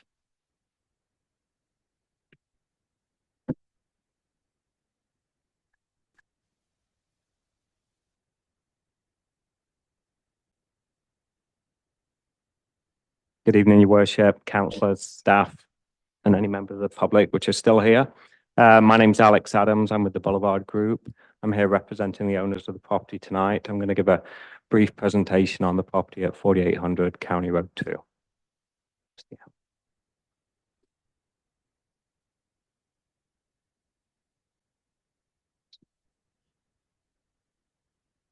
There we go. So the property in question is located just east of here, as I said, on County Road 2. It's on the south side and just west of Fairbanks Street. The area is just a cluster of residential uses on similar sized lots. This picture is a outline of the property. As you can see, it's kind of irregularly shaped. Primarily residential lots surrounding it. There are a couple of industrial uses, one on the north side of County Road 2 and one on the south down Fairbanks Street. They're warehousing and contractors yard. We've done an assessment of the uses and they're not going to affect the proposal. The next couple of slides are just a couple of pictures of the property itself. It's developed with a residential dwelling. The property is about 15.5 acres with a large frontage along County Road 2. In addition to the dwelling, there's a couple of storage buildings, a garage, and then there's a kennel building on the property as well. The proposal, all these uses are kind of located in the northeast corner of the property. These next two pictures show where the proposed severance is going to be. It's on the west side of the property, away from all the existing development or the existing buildings. And the photograph on the left there is the entrance onto County Road 2, which is proposed to be utilized for the new residential lot. So just an overview here. Again, the proposal is just to sever one residential lot, just shy of 1 hectare in size. It's just going to accommodate one residential dwelling. All the existing development is going to remain on the property on the retained parcel. To facilitate this development, however, to facilitate the severance, however, we do need to amend the official plan and the zoning bylaw. There's a provision in both that the retained parcel has to be 10 hectares in area. The property currently is not 10 hectares. It would be going down to about 5.3. I believe the intent of that is, to allow agricultural users to operate on the property. They don't operate currently. It's actually not large enough. So we are just reducing that in size, but we've had to go through this official plan amendment and zoning amendment. This just gives an overview. As I said, all the existing development, the house and the buildings are in that northeast corner. The lot is supposed to be there on the west-hand side with that access to County Road 2. I won't go into detail on this, but we did do a review of the provincial policy statement. In our opinion, it is consistent with the 2022 PPS. Sorry, 2020. We also reviewed the county official plan, and in our opinion, it is compatible with the surrounding uses and conforms to the official plan of the county. With regards to the township's official plan, again, it's our opinion that it's consistent and complies with the policy direction, with exemption of that one provision regarding the retained lot area. The zoning bylaw, it's zoned RU. We're proposing to keep it an RU zone, just to add a site-specific one provision that the retained parcel can be reduced down to 5.3 hectares, around 13 acres. So still a pretty large property. This is the proposed wording. Again, one for the official plan, one for the zoning. It's just bringing that lot area down to 5.2 hectares. And just to quickly summarize, consistent with the PPS, the intent of the official plans, and in our opinion, it is appropriate and represents good land use planning. Happy to answer any questions. Thank you. Council, any questions at this time? Councilor Ennis. Thank you, and through the mayor. Just wondering if you could comment a little bit more. I'm just trying to understand why the two amendments are required. So there's, the lot size minimums in the zoning bylaw, the 150 meters and the 10 hectares minimums. But also an official plan amendment is required. Is that typical in rural, or could you comment on a little bit more on why the two? Yeah, so the reason we're having to do two is because in the township's official plan, it does actually state that 10 hectare requirement. I've not done this before. We've not amended the official plan for rural settlements before. We see it sometimes in prime agricultural areas, but not in the rural designated areas, which this is. But because it's there in the official plan, we need to amend both the zoning the zoning bylaw and the official plan, just because of the way it's worded. Just one follow-up. The sort of lot size minimums of 150 meters frontage and the 10 hectares, can you comment on how those compare to any other municipalities in the area that you may be familiar with? So we're dealing with two different things. The severed lot that has a minimum frontage and lot area. We're in full compliance for that. We're only talking about the retained parcel that's got the existing house, et cetera, on it. The 150 meters, it's probably on the larger side of what we've seen in neighboring municipalities. I think Kingston's at 90 meters. I think Stone Mills is probably at 100. So it is on that larger end. Regarding the lot area, again, it's on the largest side of what we have seen. I've not seen it identified in an official plan before in the rural area. But yeah, that's where we are today. Any other questions from council at this time? Councilor Pratt. Through your worship, just a question on the entrance. So on the severed part, is the entrance closer to the original property, or is it closer to, there's some housing, I believe, on the west corner or the west side of the property? I got that mixed up. Yeah, sorry, through you, your worship. So the existing entrance for the severed lot, it's on the west side of the property where the red lot was going to be. Any other questions from council at this time? Seeing none. Thank you for the presentation. Okay, thank you, everybody. So we'll now open the public meeting portion. If there's anyone in the audience who wishes to speak to this, please come forward.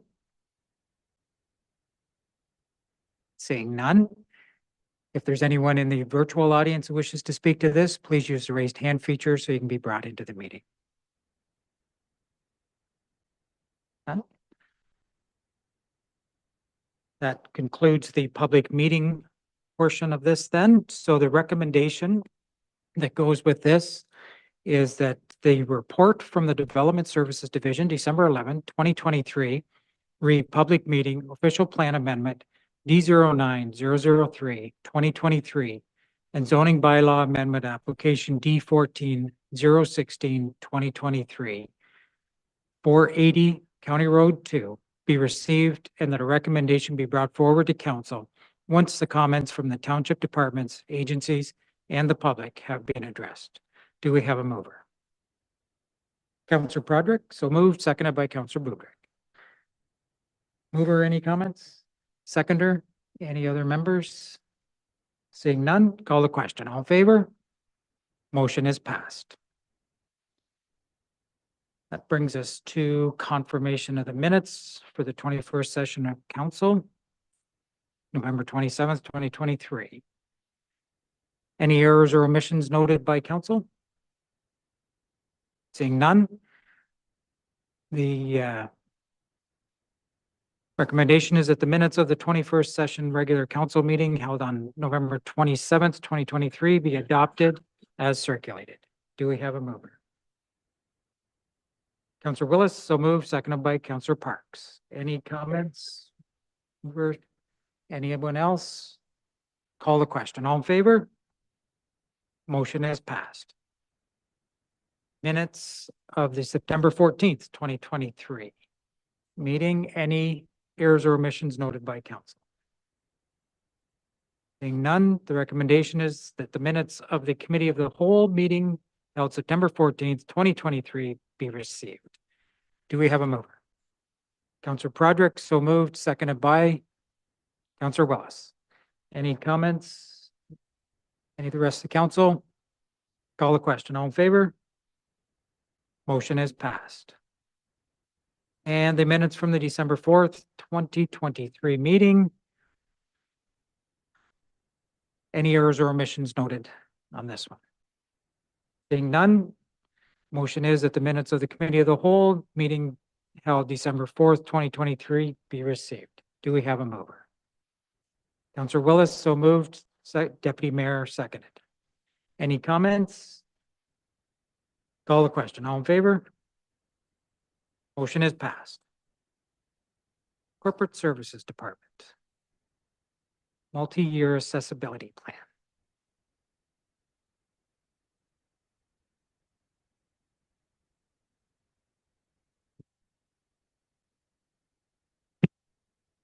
Welcome. Do you have any additional information to share at this time? I do, Your Worship, if I may. Thank you. I just wanted to thank the members of staff who participated on the Township's Accessibility Working Group.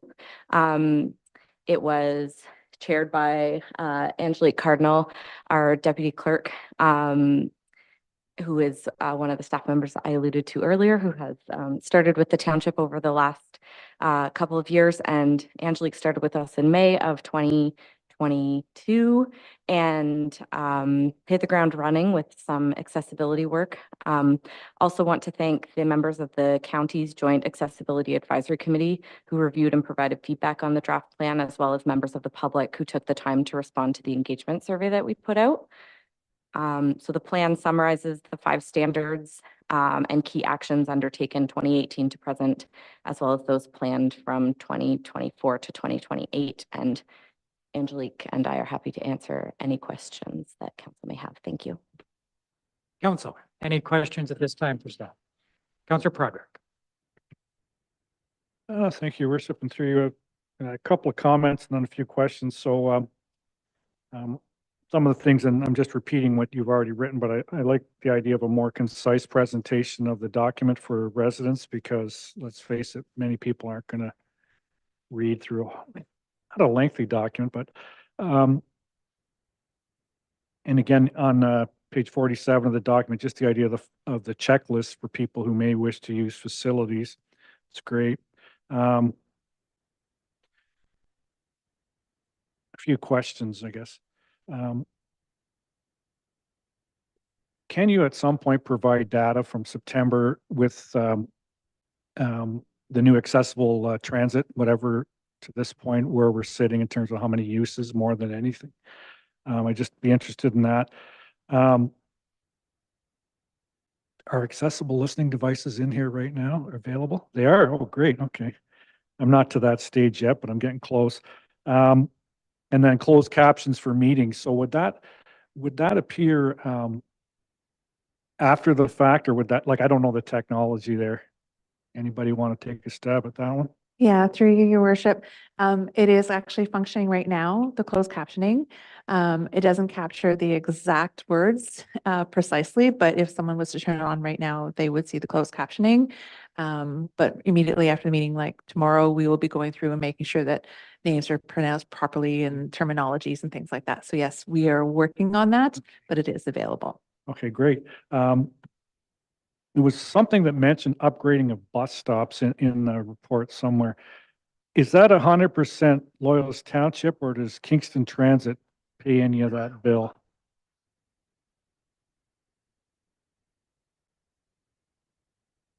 Or do we know? Through the mayor. Sorry, I was just checking with the Director of Community Customer Service.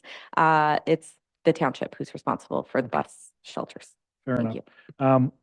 And I do like the idea of, so you mentioned counselors would get some training and staff would get training. So is that done similar to when my son got hired a few years back to work in the rink during COVID? They had to go online and do some kind of stuff. Is that what we're looking at here?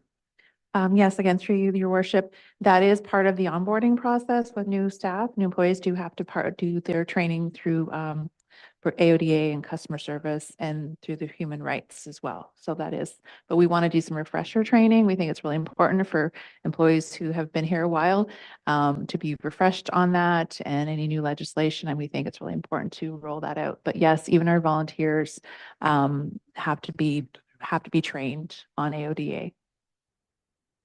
Okay, and just in number 5, you're talking about the upgrading of public spaces. Does that include sidewalks and stuff like that?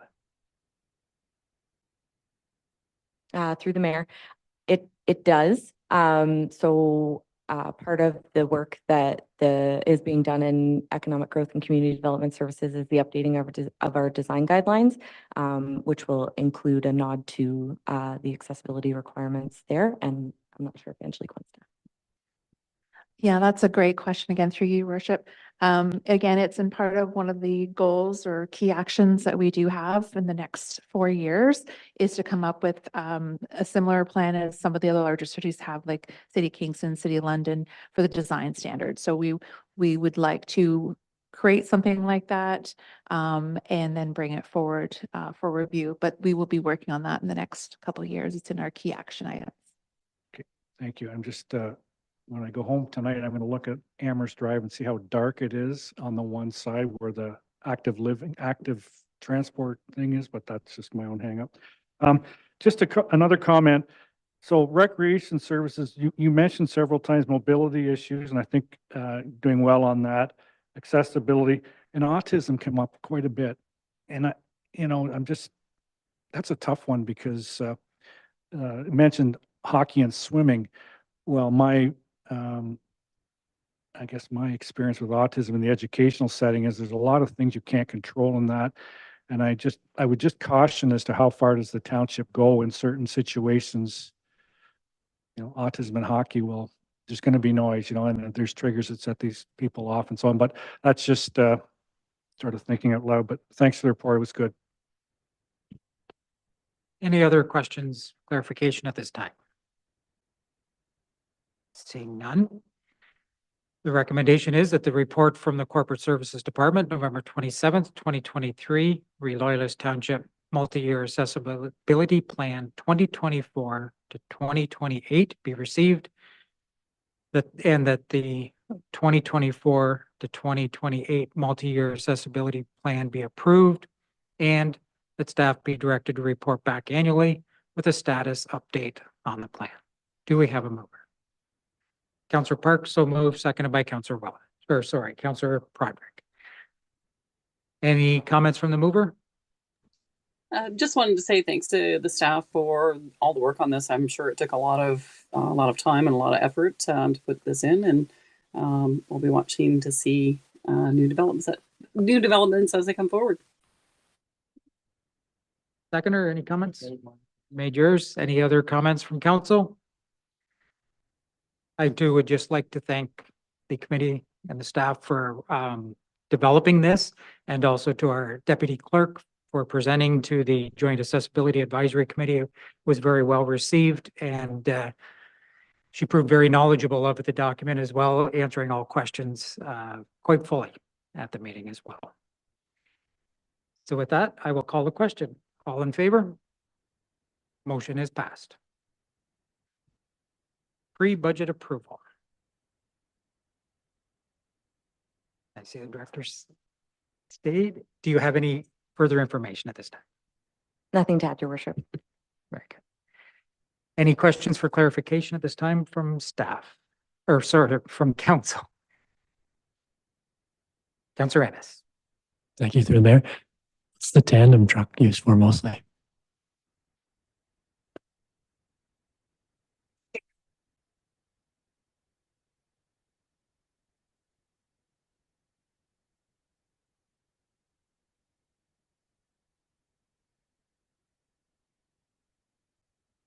Through your worship, the tandem truck is in the summer months, it's used for road projects, material.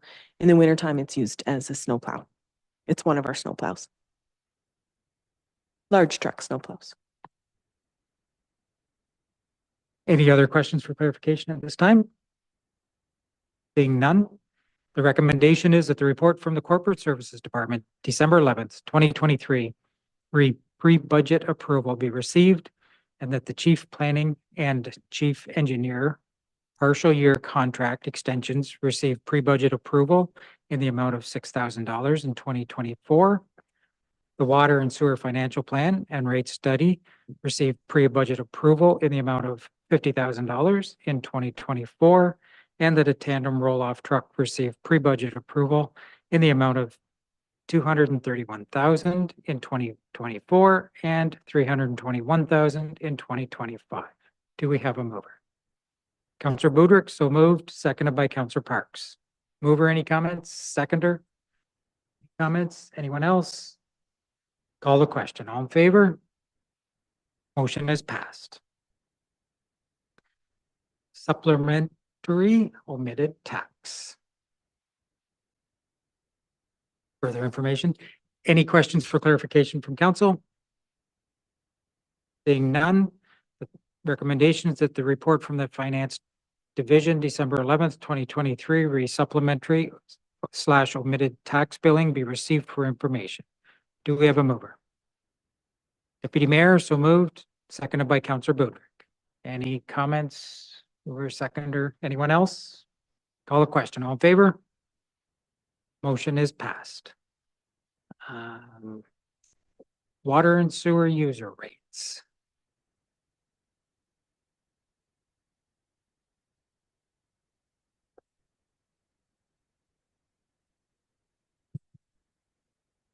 Welcome.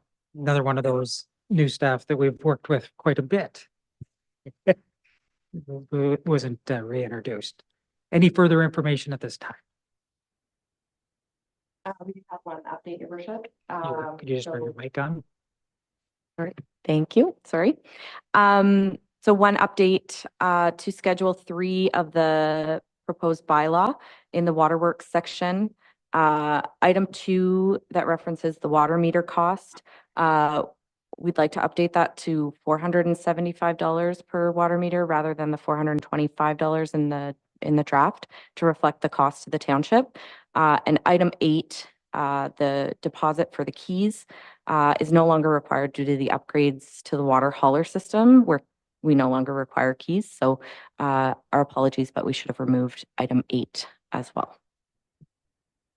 And sorry, if those changes are amenable, they could be reflected in the final version of the bylaw to be signed by the clerk and mayor.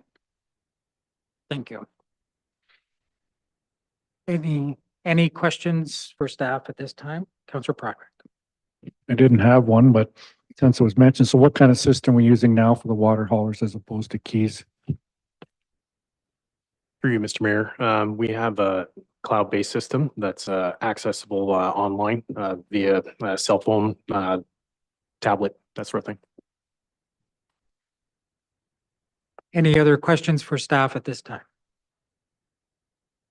Seeing none, the recommendation is that the report from the Finance Division, December 11, 2023, read 2024 water and sewer user rates be received, and that bylaw 2023-082, being a bylaw respecting water and sewer user rates in Loyalist Township, be enacted and passed. Do I have a mover? Councillor Broderick, so moved, seconded by Councillor Willis. Any comments from the mover, seconder? Other members? Call it. Councillor Parks. Hi, thanks. It's through the worship. Through your worship, I just wanted to say I won't be supporting this, while I do agree with portions of this report. When we did the study on the water and sewer rates previously, and looking at the change in the split, we were supposed to try to equalize the rates moving forward. So I will not be supporting the report as it is. You. Any other comments from council at this time? Seeing none, call the question. All in favor? Opposed? Motion is passed. The next is the tile drainage loan request. Further information?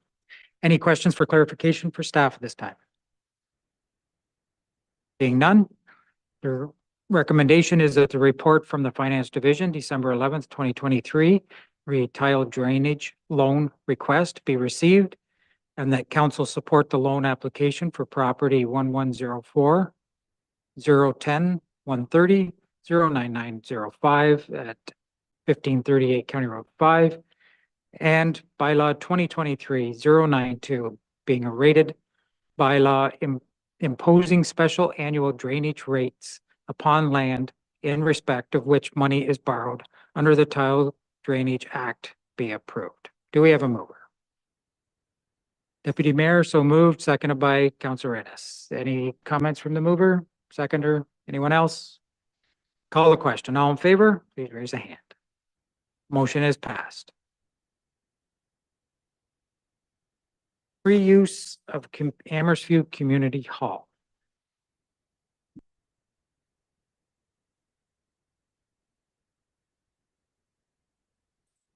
Welcome. Any further comments at this time? No? Nothing further. Any questions for clarification from council? Being none, recommendation is that the report from the Community and Customer Services Department, Recreation and Facilities Division, dated December 11th, 2023, read free use of Amherstview Community Hall Sharing Center be received, and the council approves a request for free use of the Amherstview Community Hall for the Sharing Center Annual General Meeting on January 10th, 2024, from 6 to 8 p.m.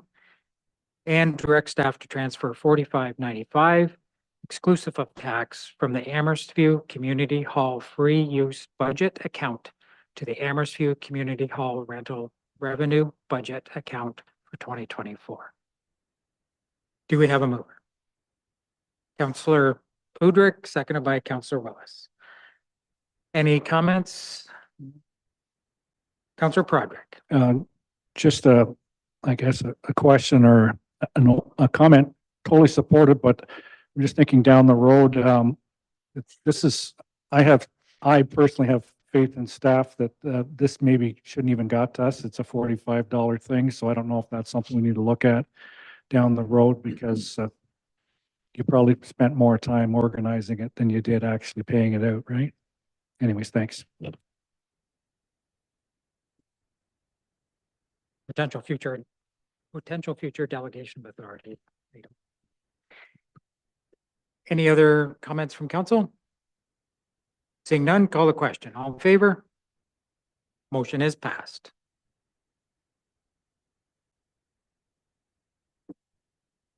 Next item, CRINS and proposed telecommunication tower, 418 Shane Street, Odessa.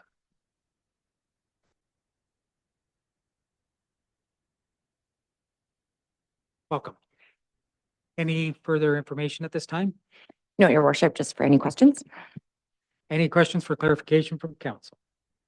Councillor Prodrick. Thank you. And through you. So just a few things. Is there additional cost to the township if we walk away from the current arrangement, or when does the current arrangement run out, and would it be better sort of to wait until that runs out? Yes, through your worship, I understand that it was essentially we became members through a council resolution several years ago.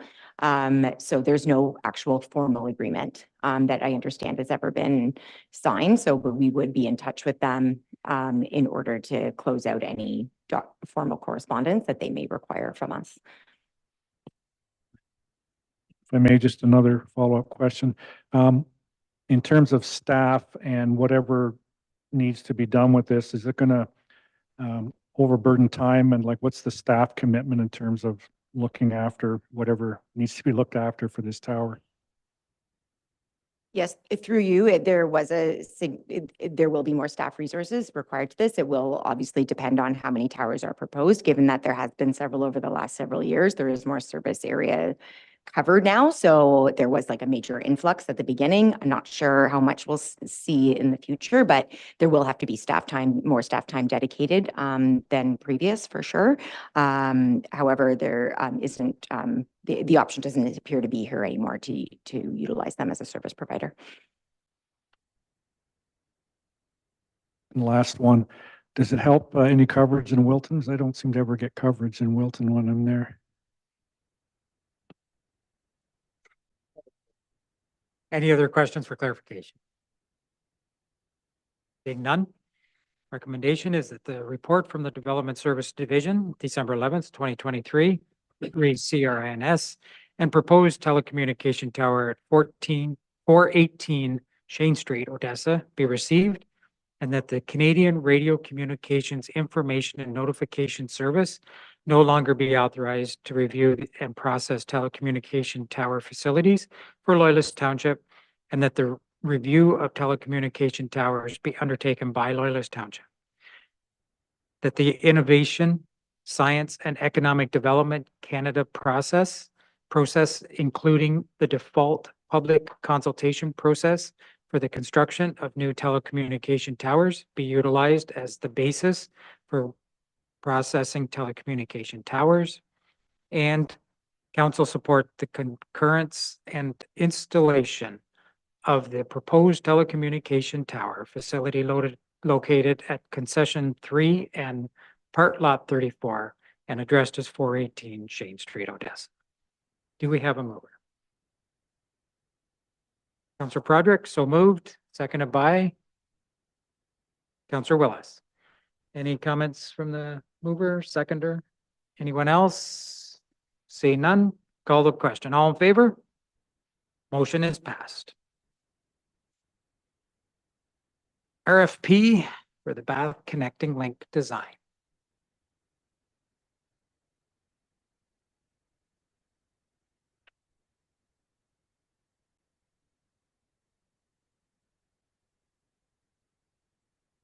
Welcome. Is there any further information at this time? Nothing further, Your Worship. Any questions for clarification from council? Councillor Willis.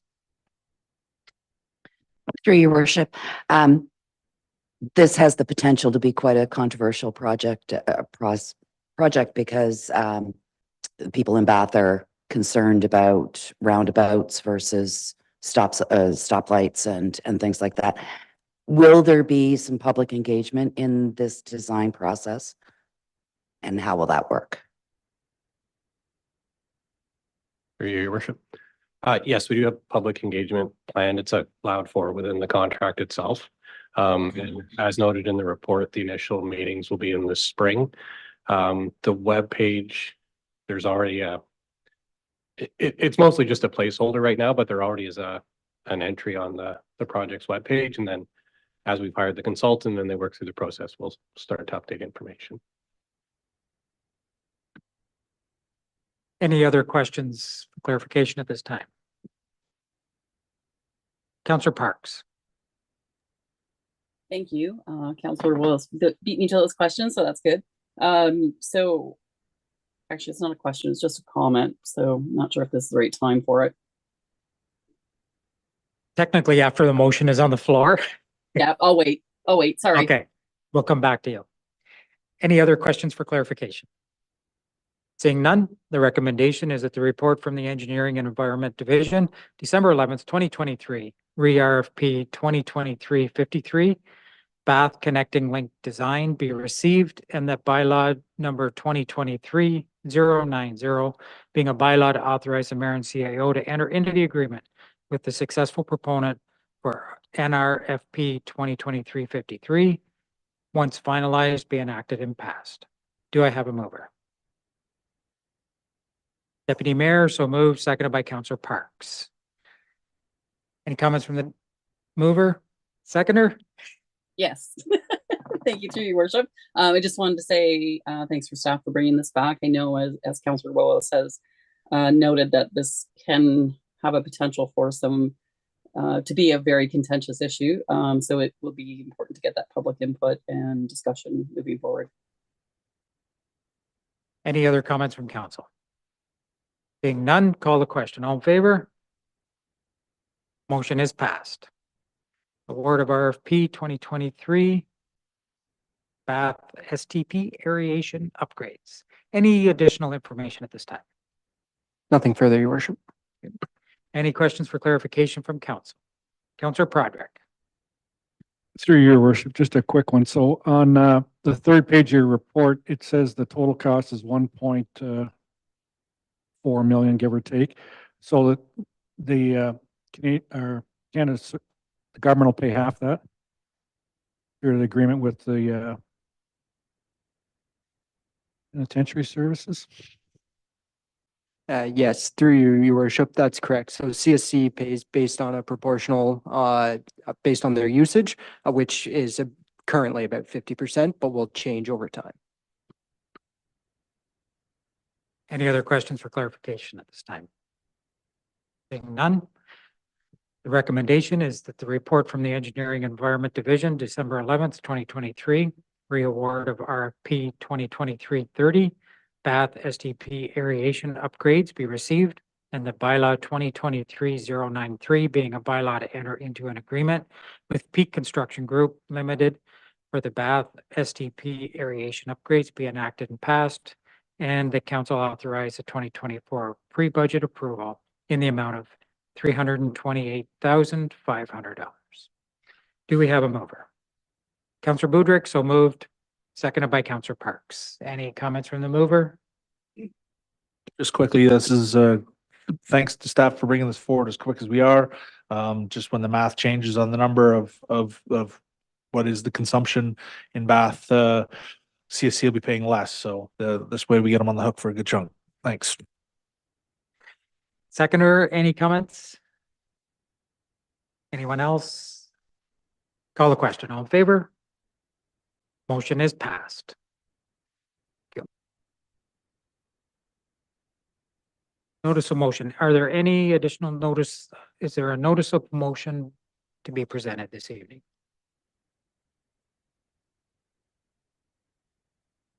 Okay, that was 17-1, but if there's an additional notice of motion, do we receive it now? So through you, Your Worship, we've already done 17.1. Okay.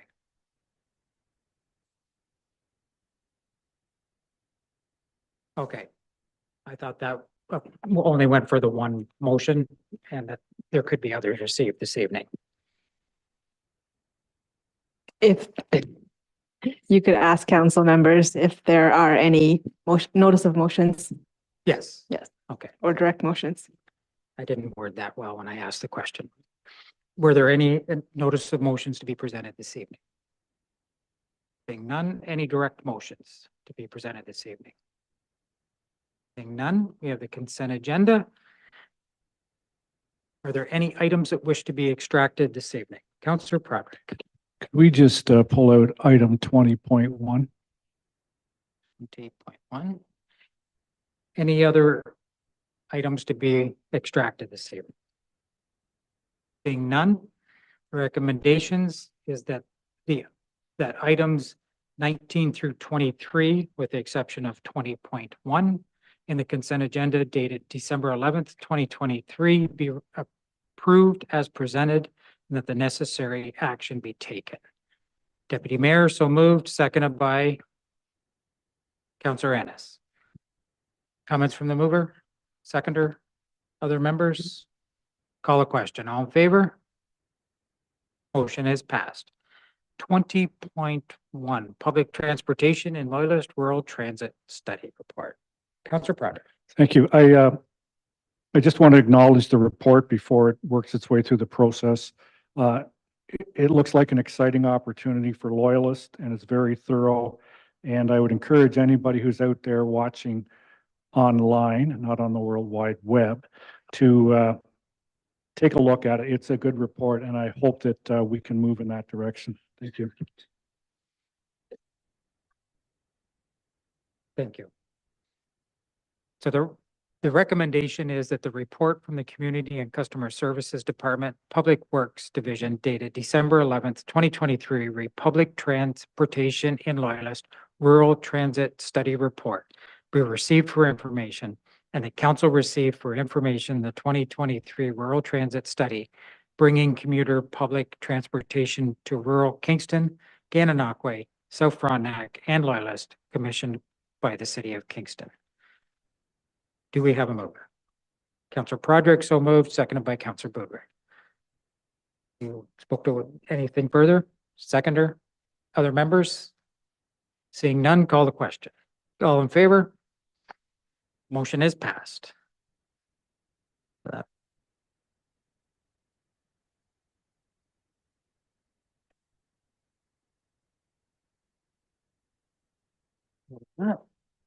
Updates from members appointed to county council, committees, and local boards. Is there any information to be brought forward? Councillor Broderick. Thank you, Your Worship. And this is more, I got to find the right wording here. Just a shout out to our staff at our last Cataraqui Conservation Authority meeting.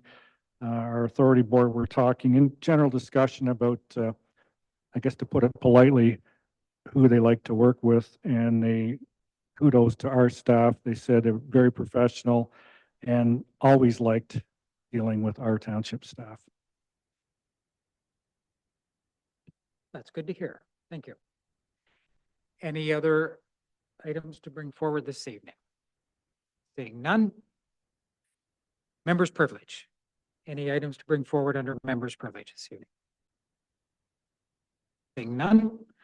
The next is a confirmatory bylaw, the bylaw 2023-96, to confirm the proceedings of council of Loyalist Township be enacted and passed, and that the mayor and clerk be authorized to sign and seal. Do we have a mover? Deputy Mayor, so moved, seconded by Councillor Willis. Comments, I don't believe. Call a question. All in favor? Motion is passed. We have the upcoming meetings there, and there is a recommendation that section 5.3 of the procedural bylaw be waived to hold the regular council meeting on Tuesday, January 9th, 2023 at 6 p.m. Do we have a mover? Deputy Mayor, seconded by Councillor Parks. Any comments from any member? Call the question. All in favor? Motion is passed. Motion to adjourn. Do we have a mover? Councillor Ennis, seconded by Councillor Willis. All in favor? Motion is passed. We are adjourned at 9:15. Thank you.